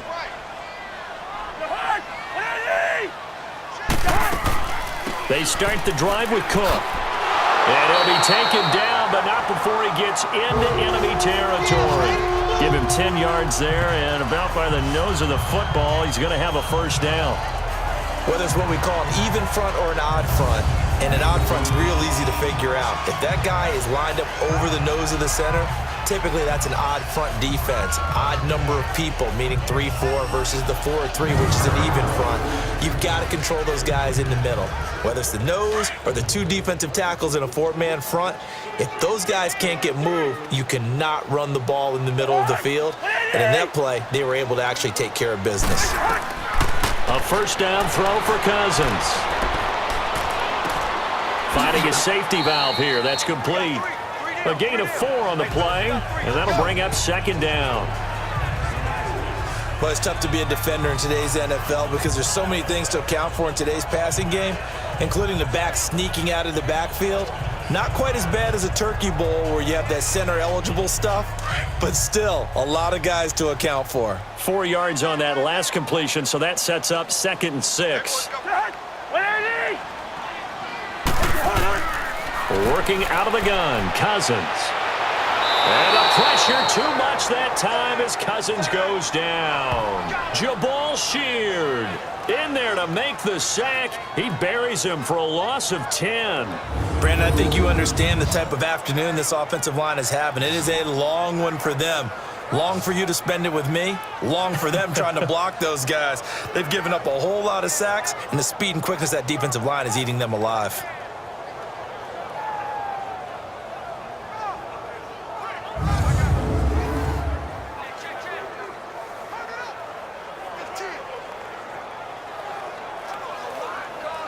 Cousins with work to do after the sack as he brings his guys up on a 3rd and long.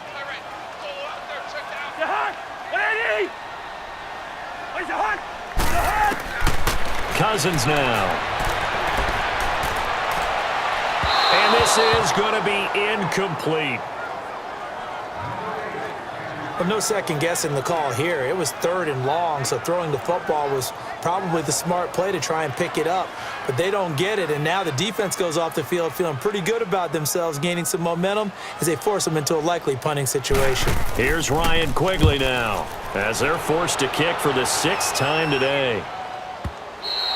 And that is much too long. That's into the end zone for a touchback. Andrew Luck now, he gears up to lead this offense again. He is looking to help his team build their lead after trailing at halftime. They've got to like the spot they're in right now. They have to love it, but as you and I both know, cliche alert coming here. You're only as good as your last possession. But I think that they like, as you said, the spot they're in and how confidently they're playing at this point. But again, just a 1-possession lead, looking to expand that now.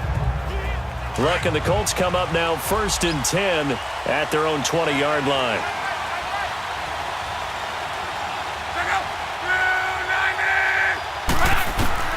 Out of the gun, Luck. Going right side here, and that's complete. And he'll be taken down, but not before they work it across midfield. A gain of 32 that time. Coaches really don't care from what position they get this, but run after the catch ability, rack ability, is often the difference between winning and losing and changing field position.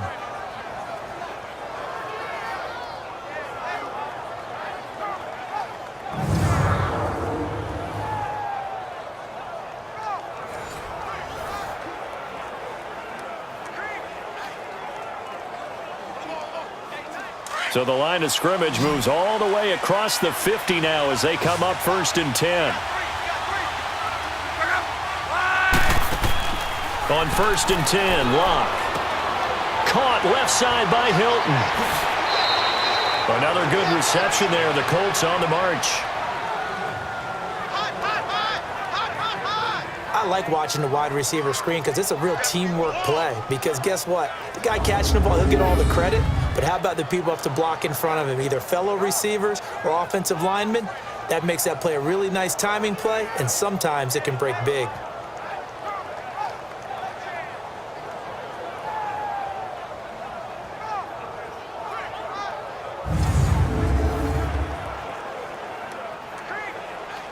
So they'll come up 1st and 10 now from the 33.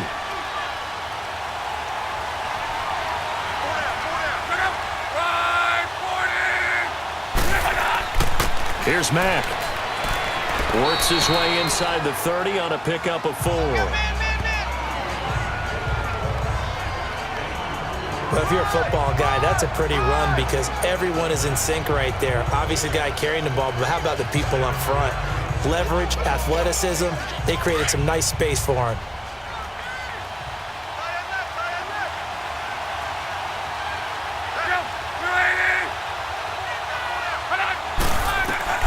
On 2nd down, here's Locke.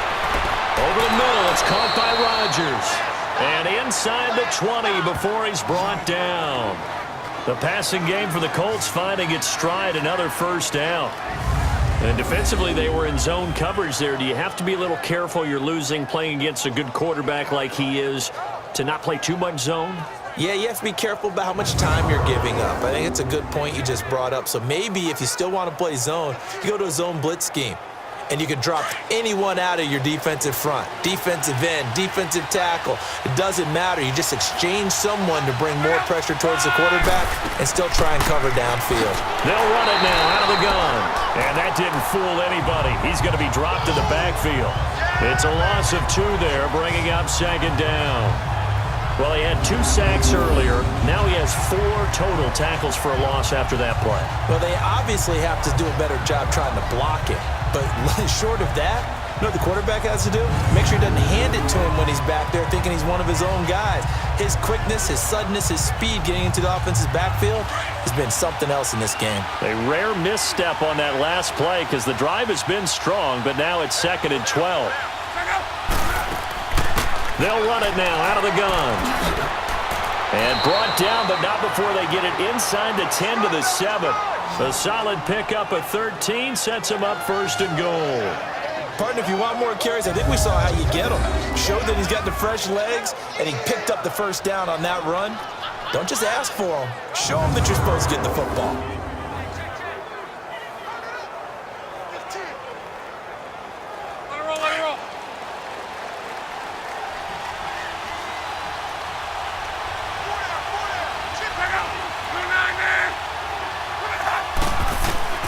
Now Luck. And too much on that one. It's out of the back of the end zone, incomplete. Boy, you will not see a quarterback of his caliber miss on one like that very often. I mean, there it is, wide open, got the shot, and he misfires. We talk about, boy, he'll want that one back all the time. He definitely wants that one back. They'll try again here from the 7 on 2nd and goal.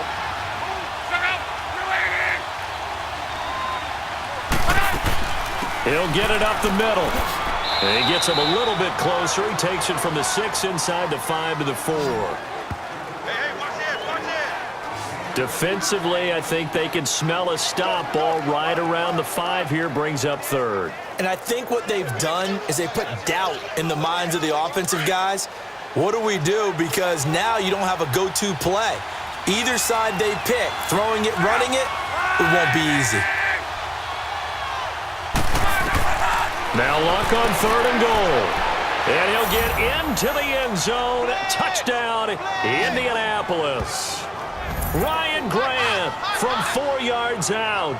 And the Colts add on to their lead. A good, sustained drive there in this 3rd quarter, capping it off with a touchdown to give them a nice 2-score advantage. It was actually a fun one to watch, wasn't it? I mean, for me, seeing the mix of what they did, how they moved the ball downfield, very sharp, too. Each and every play seemed to be executed with great dispatch. Vinatieri now to tack on the PAT. Vinatieri connecting on the extra point, and the decision to just kick the extra point winds up successful. So that drive consumes 9 plays all told, and it culminates in an Indianapolis touchdown.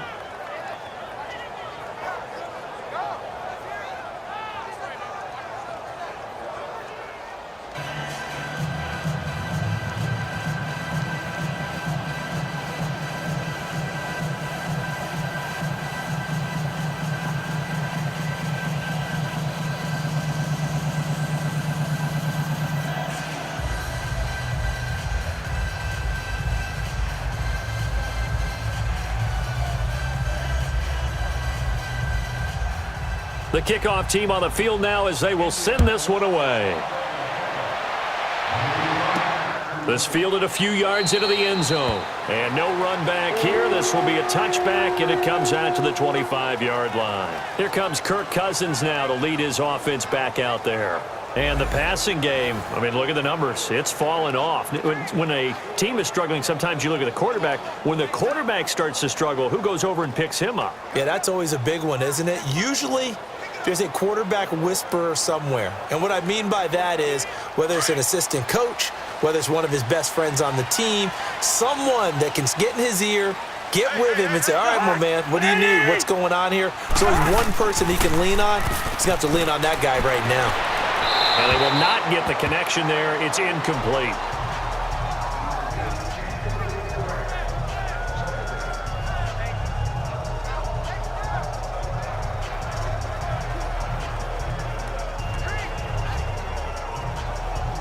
Line of scrimmage, again the 25, 2nd and 10.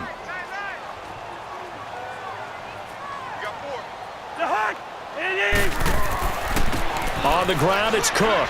And he'll fight forward to about the 27-yard line.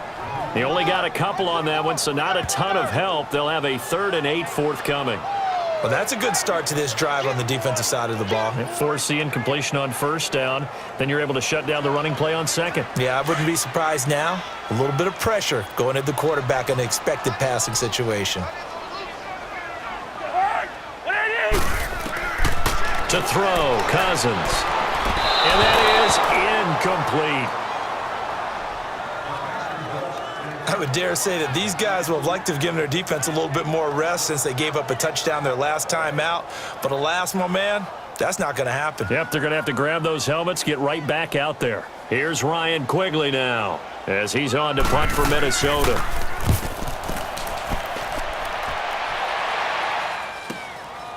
Fielded at the 20. It'll go as a 50-yard punt, 6 yards on the return. And out will come the offense as they take over. A look at the running back, the man out of the backfield as he gears up to go again. He's had a good 3rd quarter. He likes whatever adjustments were made at halftime, whether those were team adjustments or just him talking to himself. And whatever that conversation was, it was pretty good because he is running really well here in the 3rd quarter. But I like to think it is a team adjustment. Offensive line, those big escorts of his, they figured out how to block a little bit better, and he's found those holes to run through. He has indeed. Luck and the Colts come up now 1st and 10 at their own 26. Here's Luck. Quick hitter here, it's complete. And they get him down, but not before he takes it across the 40-yard line. That's a good way to start the drive, 17 yards and a 1st down. One of the advantages of zone defense, as I remember it, is being able to see the play develop in front of you. One of the disadvantages, when they find those levels where they can hit you with it, sometimes behind the corner and in front of the safety, it makes it tough to defend.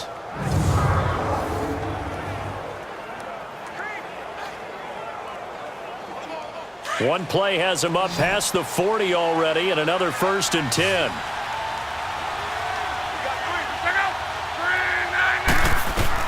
On 1st down, Luck got his man complete over the middle. That's Rodgers.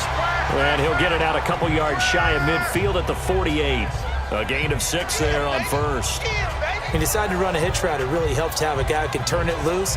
And, boy, he rifled one in there on that one. Not much run after catch, but it worked really well.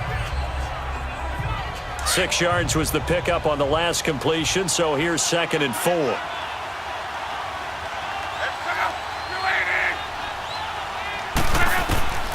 Luck now to throw. Over the middle, complete. It's Rodgers. And he'll be brought down at the 48-yard line. 4 yards on the completion, and it sets up a 3rd down.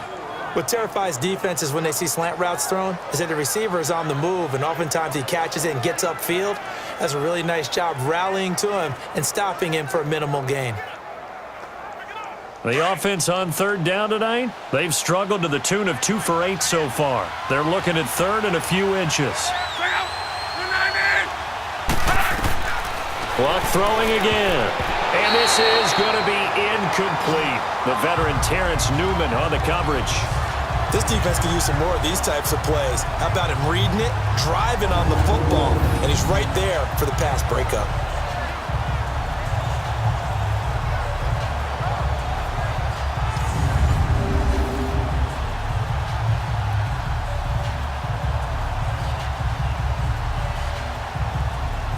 Now here's Rigoberto Sanchez.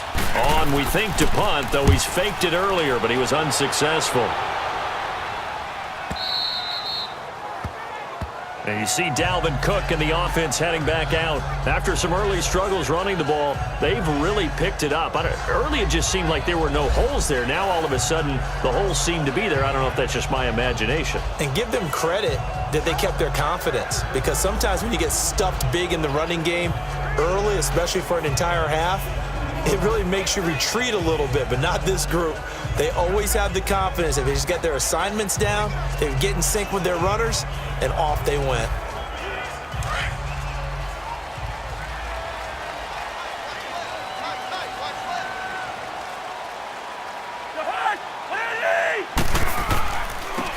On the carry, it's Cook.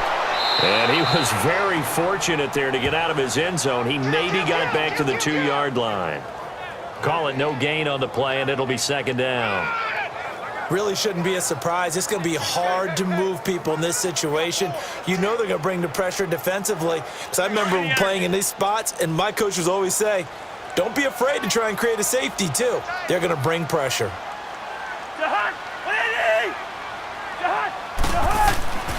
They keep it on the ground, but this time it's Murray. And he's going to be taken down shy of the 5-yard line. Just a couple there on the second down run. Now they're staring at a 3rd and 8 situation. Early down stuff to put this offense in a precarious position. We know that securing the point of attack, especially against the big-bodied guys in the middle of this D, has got to be priority 1. These guys have punted 4 times already, and they're staring at a 5th, barring a conversion here on 3rd down. 3rd down, Dalvin Cook. And they'll mark him down right around the 9, just shy of the 10. Call it a gain of 5, 4th down now. Frustrating for a defense, energizing for an offense. Finding a way to create that type of yardage in your running game, that'll make the guys carrying the ball very, very happy.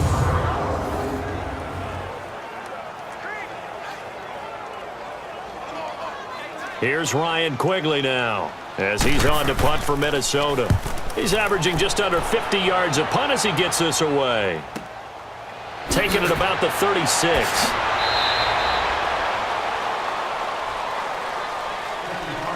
Before they can get the punt away, whistles as we've come to the end of the 3rd quarter of action. We'll return with more after this. This is the NFL, and it's on EA Sports.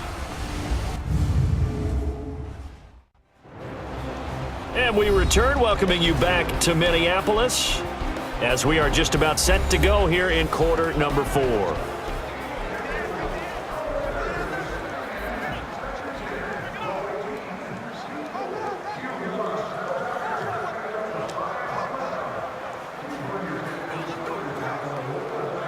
Look, and the Colts come up now 1st and 10 on their side of midfield at the 47.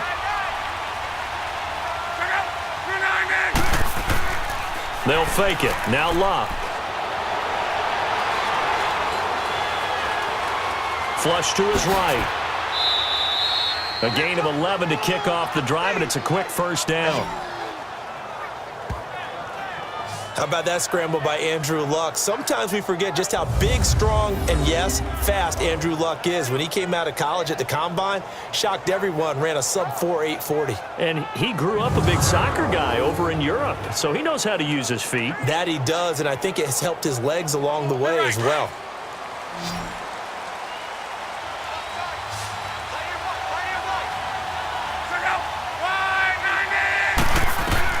Luck on 1st down.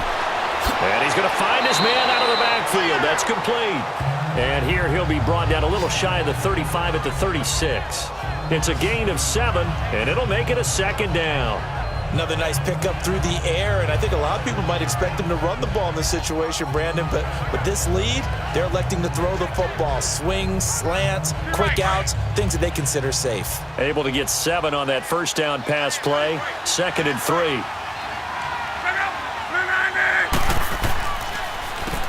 Now they'll run on the draw. And he works it to the 30-yard line here, right at the 30. They get 6 on the pickup there as the drive will continue. And I'm guessing you'd say this is kind of the key here. Grind out some yardage, work on that clock, see if you can continue to tick it down. Definitely. You want to bleed things out at this point, right? Continue to possess the football, gain some yardage, and put the onus on the defense. Do they have to use timeouts? What are they going to do to stop you? You're taking charge.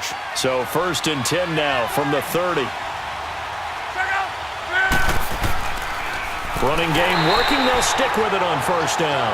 And that one blown up quickly as he's going to be stopped before he could even get started. Brandon, it's clearly a running situation when you're up in the 4th quarter. They're going to have to stack the box and make it difficult for them to move the ball. Made it very difficult right there. Now they need to repeat that effort. Yeah, bring 7, 8, 9, whatever it's going to take to slow them down.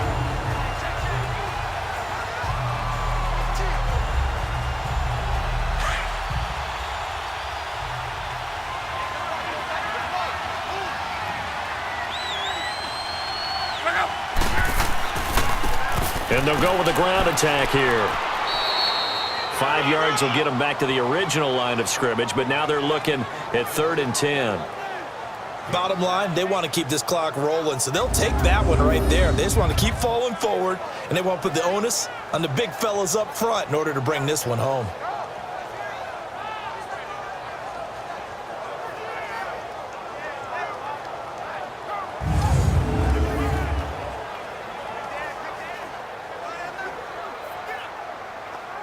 The Colts on 3rd down. Not so hot. 2 for 9 to this point. This is 3rd and 10.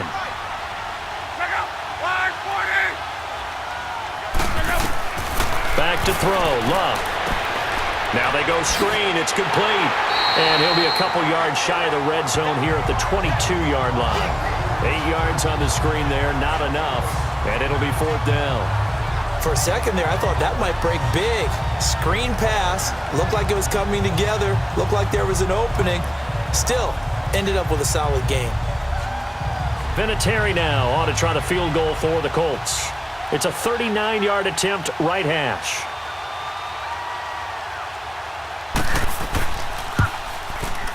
And Vinatieri's kick is good. And that will make this now a 15-point advantage. So they settle for just the 3, but clearly right now anything helps trying to salt this one away in the 4th. Without a doubt, obviously a touchdown probably would have been the final nail to finish this thing off, but they still ate up time, got points. So while it's not mission accomplished, it's darn close.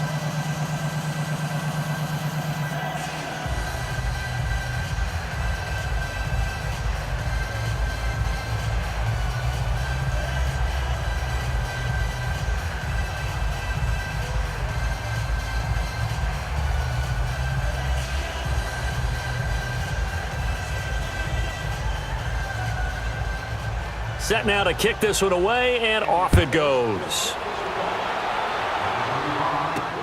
That's fielded in the end zone. And no run back here. This will be a touchback, and it comes out to the 25-yard line. And the Vikings now heading onto the field. These guys had to punt their last possession, and that's become too familiar of a refrain. Too many of these drives just wound up going nowhere. But you know how in baseball, when the pitcher gets a base hit and he's on base, they bring his jacket out to him to keep him warm? A lot of times the punter goes to the sideline, puts on sweatpants or a wrap over his leg to keep it warm. He might need a massage from the trainer right now from all the work he's getting. Cousins and the Vikings with a 1st and 10 at their own 25-yard line.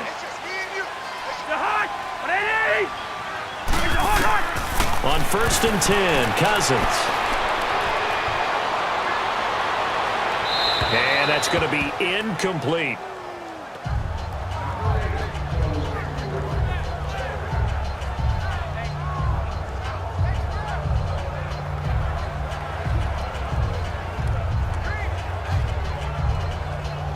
Line of scrimmage, again the 25, 2nd and 10.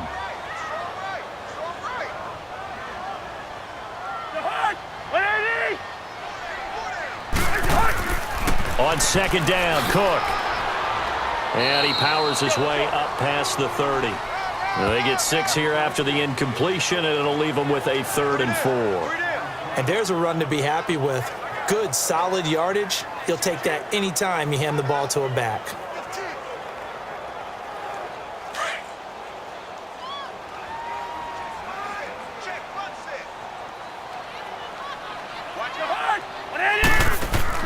Throwing is Cousins. Oh, it's a screen pass. That's complete. And he'll get it up near the 35, right at the 34 here. A short gain there of just 4, and that'll bring up a 4th down. You got the big lead defensively. Willing to give them that underneath stuff, right? And this is why you work on your tackling. Tackle them after the catch, inbounds, keep the clock running. Just go ahead and bleed the game out that way. Here's Ryan Quigley now as he's on to punt for Minnesota.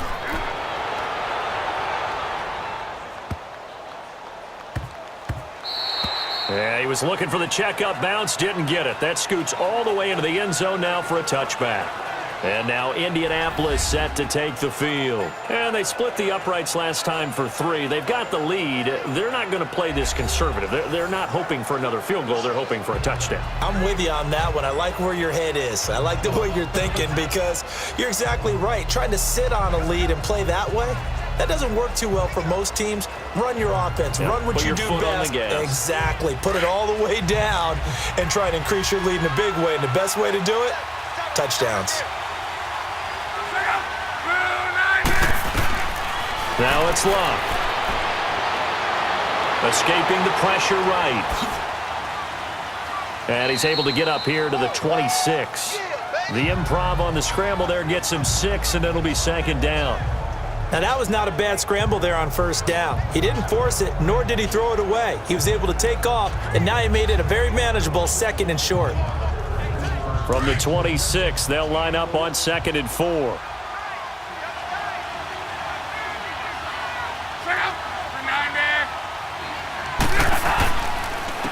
On the run, it's Robert Turbin. Only a couple there as he'll be brought down about the 28. That's it. That's what you want. Straight ahead positive gain. Just keep that clock ticking.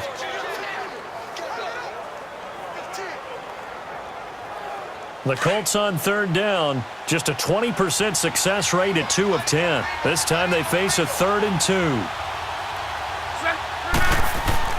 Play action. It's Luck.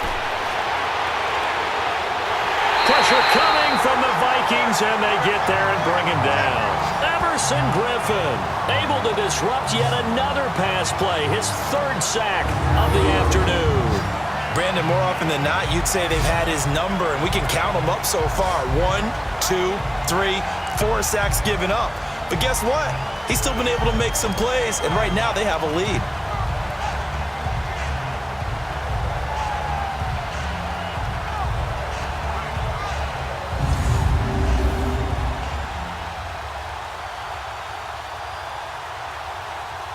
Now here's Rigoberto Sanchez as he's on to punt for Indianapolis.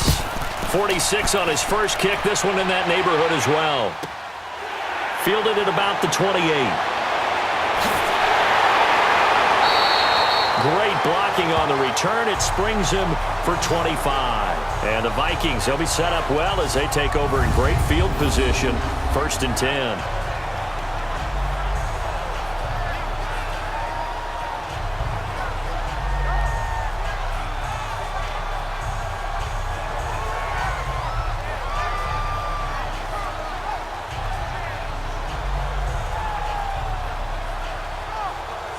Now the Vikings offense works their way back onto the field. And right now these guys, they're shuffling a little bit, maybe doubting, because 3 straight drives have ended with them punting the football away. Yeah, so you start pointing fingers at each other a little bit, asking a lot of questions. What are you seeing? What are you getting?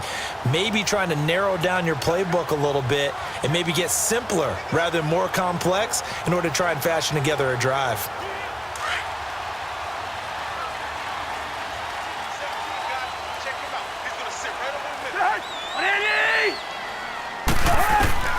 Cousins on 1st down.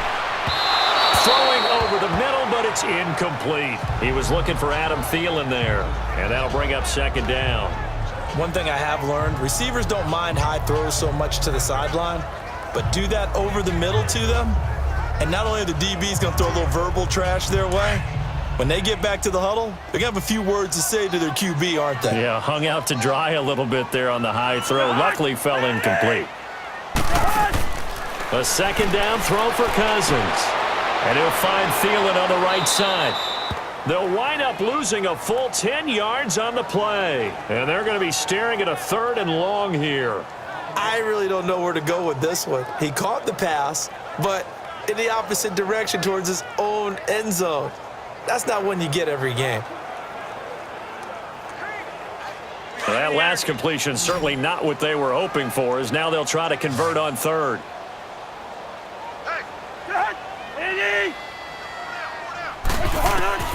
From the gun, here's Cousins. And he's able to get this one out closer to midfield across the 45. They get only 4 that time as that leads us to a 4th down.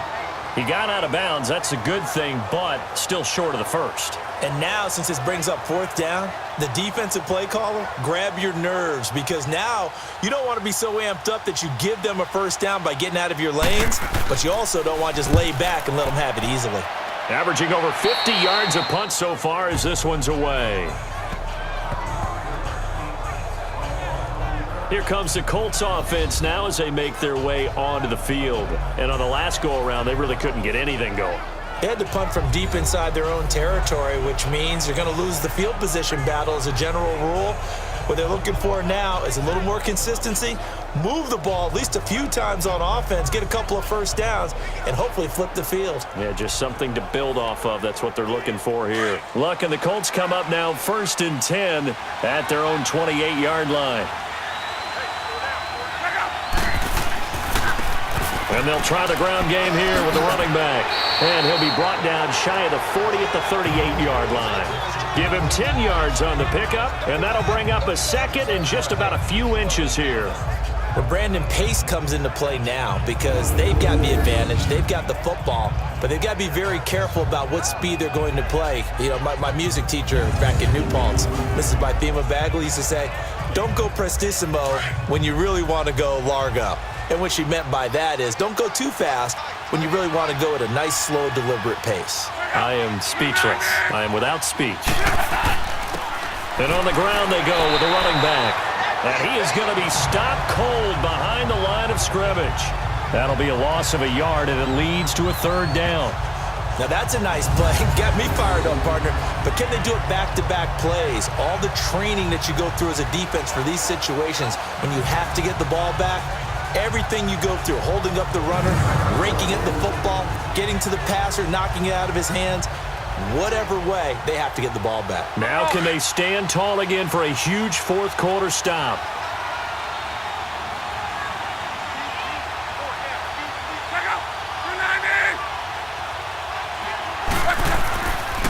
They run with Turbin. And he's going to have a first down as he's brought down at the 44-yard line. It's a pickup of 6 and good enough to move the chains. Well, it is our business to analyze what we saw out there, and on that play, I saw a defense staying in base, not taking a chance, not blitzing in a situation when they absolutely need the football back. That's either a case of overthinking it or not thinking it through. If you do blitz, do you have to be careful about where you're coming from, or are you just coming from all angles? You have to be careful about where you're coming from, obviously, but at this stage, you have to take a few chances as well.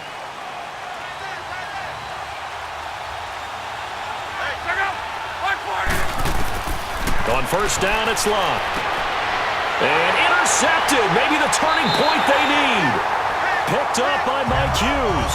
And the possession is theirs at their own 43-yard line. 2-score game here in the 4th, and that pick, it kind of keeps the door ajar, doesn't it? It does, and you wonder about their strategy because with a 2-score lead, you would think maybe you're just sitting on it trying to drain some clock. It's almost like they felt like, hey, we've got a good cushion. We can keep pressing it. It ended up costing them.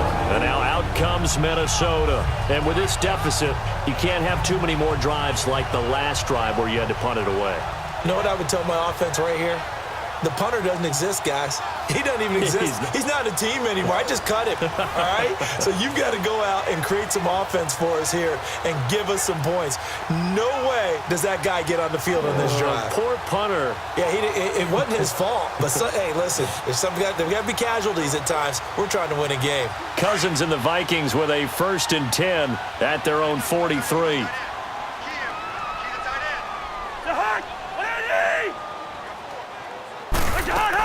Here's Cook as they begin on the ground. And he'll be corralled out across midfield down to the 45. Right off the bat, it's a first down to start the drive, 12 yards. What makes a draw play like that successful? Well, we did see where he made the first wave miss, and that was a big part of it. But a lot of it is just being actors back there, making the defense think it's going to be a pass.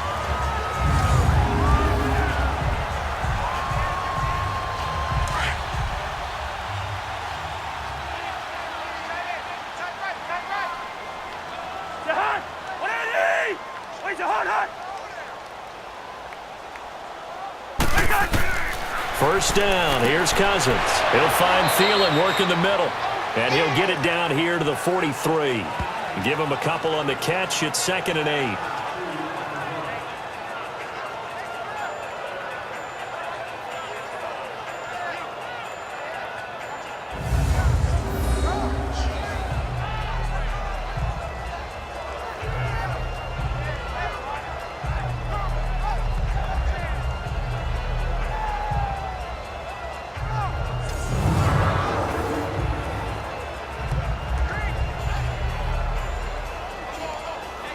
So 2nd and 8 here after the pass play for 2 yards on first down.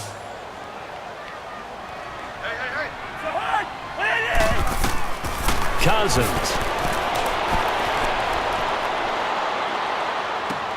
They'll try and set up the screen. It's complete. And past the 35, he'll be dropped a yard or 2 shy of the 30. They give him 13 yards there on the play and a fresh set of downs. When you run a screen pass really well, you got to like the look of it because so many parts come together to make it work well. The offensive linemen where they're faking people out, the back slipping out there, catching the football, then all of them going together as one unit downfield. A really nice pickup.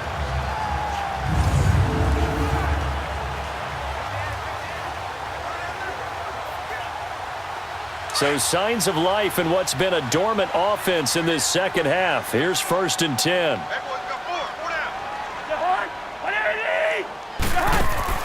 Cousins now to throw on first down. Now they set up the screen. That's complete. And this play will be blown up. He'll lose yardage back at the 38. They'll wind up losing 7 yards on the play. And it'll be a 2nd and long. Got to give some credit there defensively. They snuffed out that screen early on first down. Really read it well, didn't they? Because they didn't bring the pressure that they expected. They covered all the passing lanes. So once you see it break down as the passer, I think in this situation, you're either throwing it at the feet of your back to make sure no one picks it off, or you throw it away, throw it over the sideline. Don't try and freelance and try and make a bigger play. There's really no one else running a pattern that should be open. So they had the big loss on that first down pass play and facing a 2nd and long. Now Cousins. And he's got his favorite target yet again. It's complete. And he'll go down here at the 35-yard line. That throw good for only a couple. It brings up 3rd down. Well, they were unable to make anything really big out of that, but it's not a bad idea to find your tight end and give him an easy completion and keep moving things forward. Almost as bread and butter, it's a good running back dive play.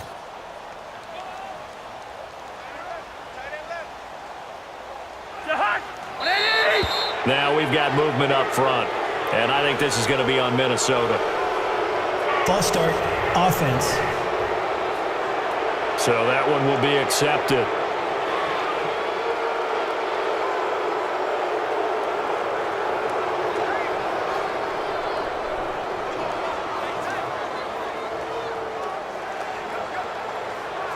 So the false start certainly doesn't help matters as they'll try again now. 3rd and long. They'll throw again. Cousins. Now they go screen. It's complete. And he gets it down to the 32. The screen does get him 9, but it also brings up a 4th down.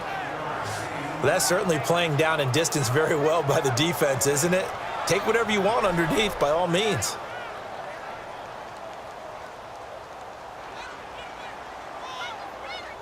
And they're indeed going to go for it here on 4th down. So trailing here in the last quarter. Let's see how this plays out. As expected, they're going for it to keep the drive alive. And this is incomplete. Mike Zimmer got to be unhappy with how that turned out. And the Colts are going to take over with a football.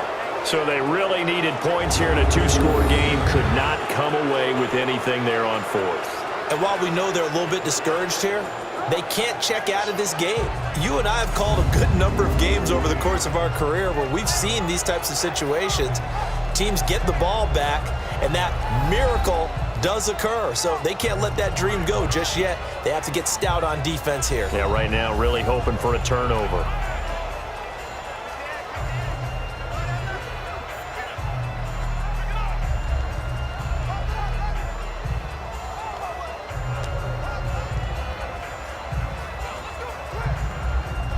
Look, and the Colts come up now 1st and 10 at about the 32.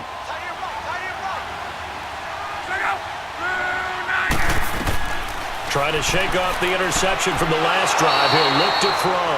Sideline throw, it's complete. And a nice job there of keeping the toes inbounds. Let's make this one simple.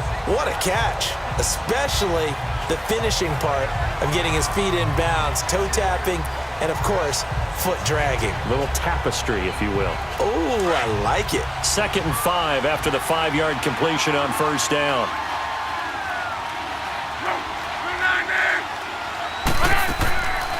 They'll run it now out of the gun. Looking for an opening, not much there. He'll get it to the 39. Sheldon Richardson there to make the play. He may be a bit undersized compared to the modern-day NFL defensive tackle, but what he lacks in size, he definitely makes up for in his ability to make tackles in the run game as well. Under 4 to play now. Clock running. 3rd down.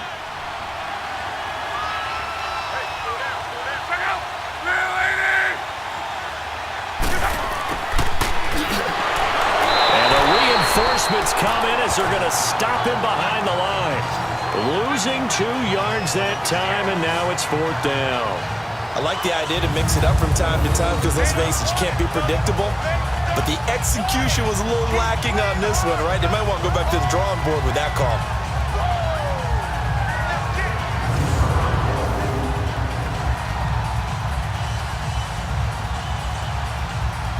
Now here's Rigoberto Sanchez as he's on to punt for Indianapolis.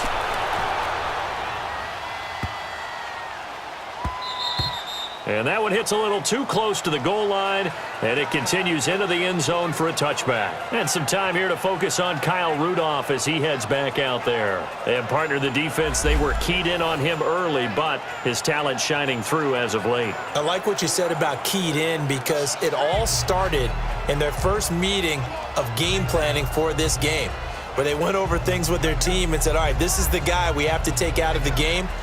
Make sure you get enough coverage on him, all the different defenses. Sometimes you run everything you've got in the first half, and they adjust in the second half and start to play better.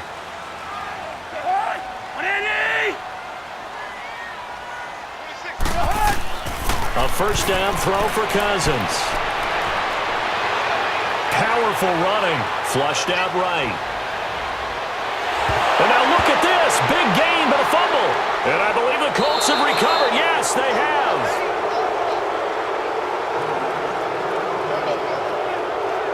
Brandon, I don't want to violate any of our broadcasting rules by declaring a game over before it's over, but that puts them in real jeopardy there. Absolutely. It was a 2-possession game. It is a 2-possession game at this stage in the 4th. They needed points out of that drive. And obviously now, no chance at all to get those points that they so desperately needed. Marching back out there, ready for the next possession. Here comes the Vikings defense. They did their job last go-around, forced the punt, hoping for more of that here. They got off the field. That's exactly what they wanted to accomplish. Get off the field, turn the ball over to their offense, and kick back and enjoy a little bit of water and rest before they have to go back out there again. Back out there now and hoping to hurry up and get more water and rest. Look, and the Colts come up now 1st and 10, just shy of midfield at the 49.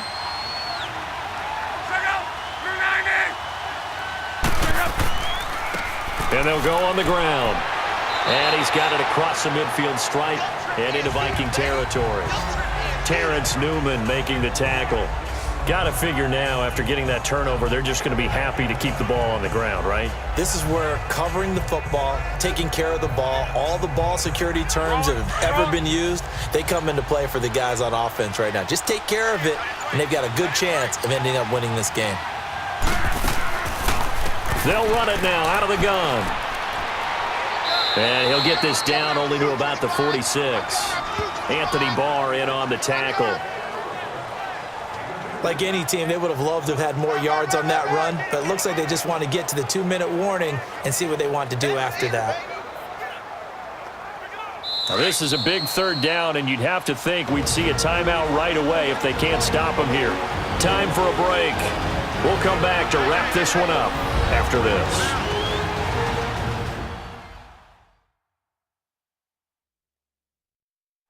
So the Colts in possession of the football as we get you reset. They've got a third down now as they look for one more first down to help salt this one away.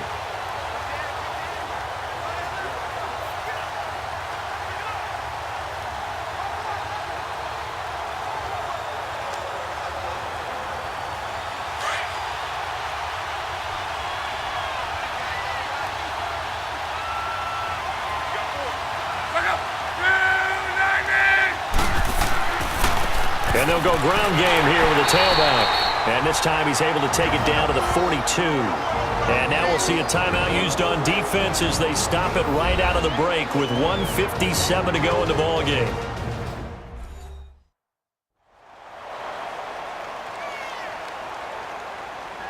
The defense, they got a little bit of a breather. Now they're back and set as we resume play.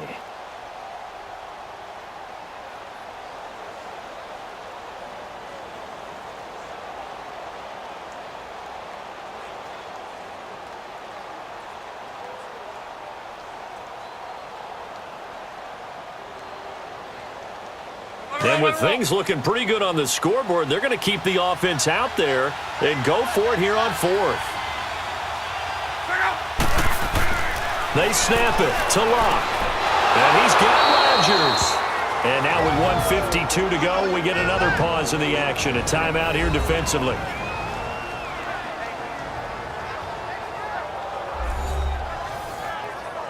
All right, so the timeout over and all 11 men back out onto the field for the defense.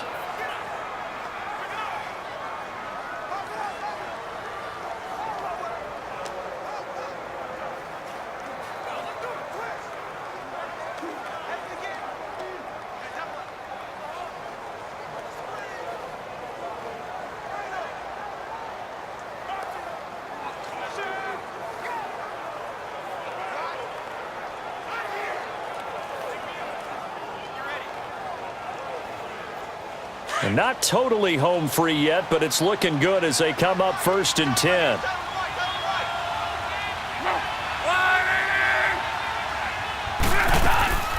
They'll run it now out of the gun. And little room to maneuver there. He gets it down to about the 39. And play is stopped here. Timeout. It's the defense calling the timeout here, as they'll talk things over prior to this upcoming second down play. And now following that timeout, the defense back out onto the field.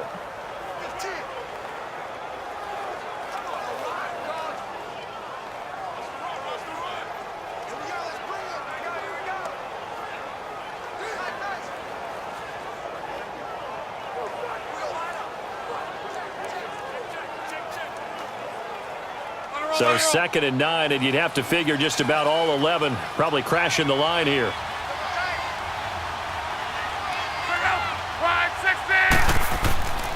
And they'll run it here. And forget about finding a lane. He barely had time to look up before he was planted in the backfield.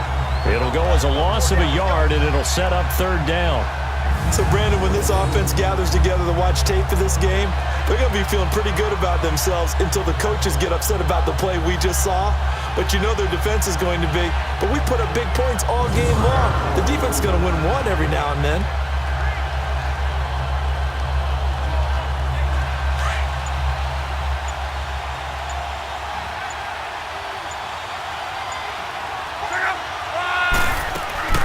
On 3rd down, that's Matt. And he'll get inside the 40 to maybe the 38-yard line. 3 yards won't be enough here as that'll bring up 4th down.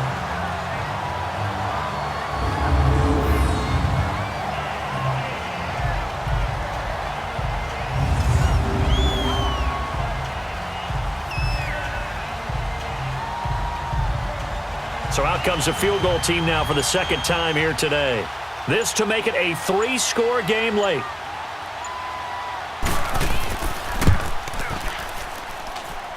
And he has got it from 55 yards away. That was never in doubt. These kickers now, it used to be that a 50-plus yarder was cause for celebration. Now seemingly automatic. Yeah, isn't it funny when we prepare for a game, when you look at the backgrounds of these kickers? It's interesting, isn't it, to find out they were all-state quarterbacks, receivers, defensive backs. all-state wrestlers, right? Baseball players. We're finding athletes all along, and now they're just specialists putting it through the posts.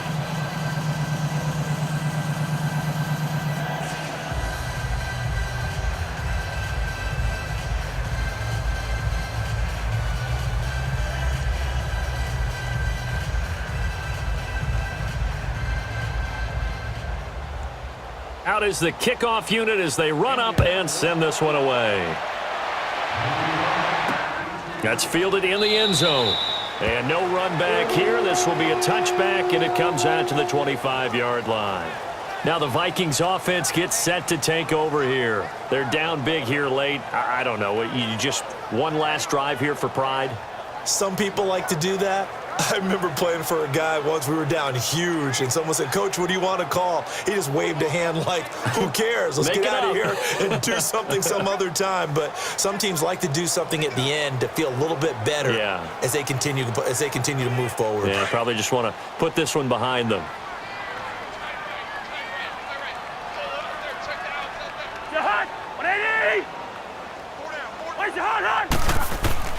From the shotgun, it's Cousins. And he will go down outside of the pocket for a sack. Tried to get away, but could not. So after the sack, they'll come up on a still manageable 2nd and 13.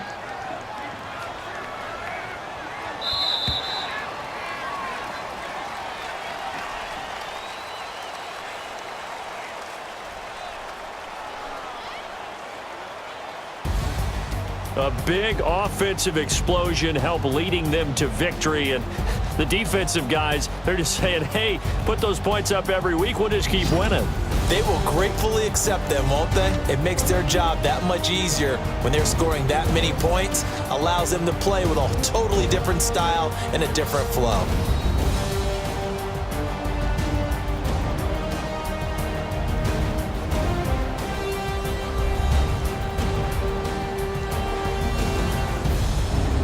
So that's a wrap for Charles Davis. I'm Brandon Gaudin, and this has been a presentation of the NFL on EA Sports. For more, check us out at easports.com. From Minneapolis, so long, everybody.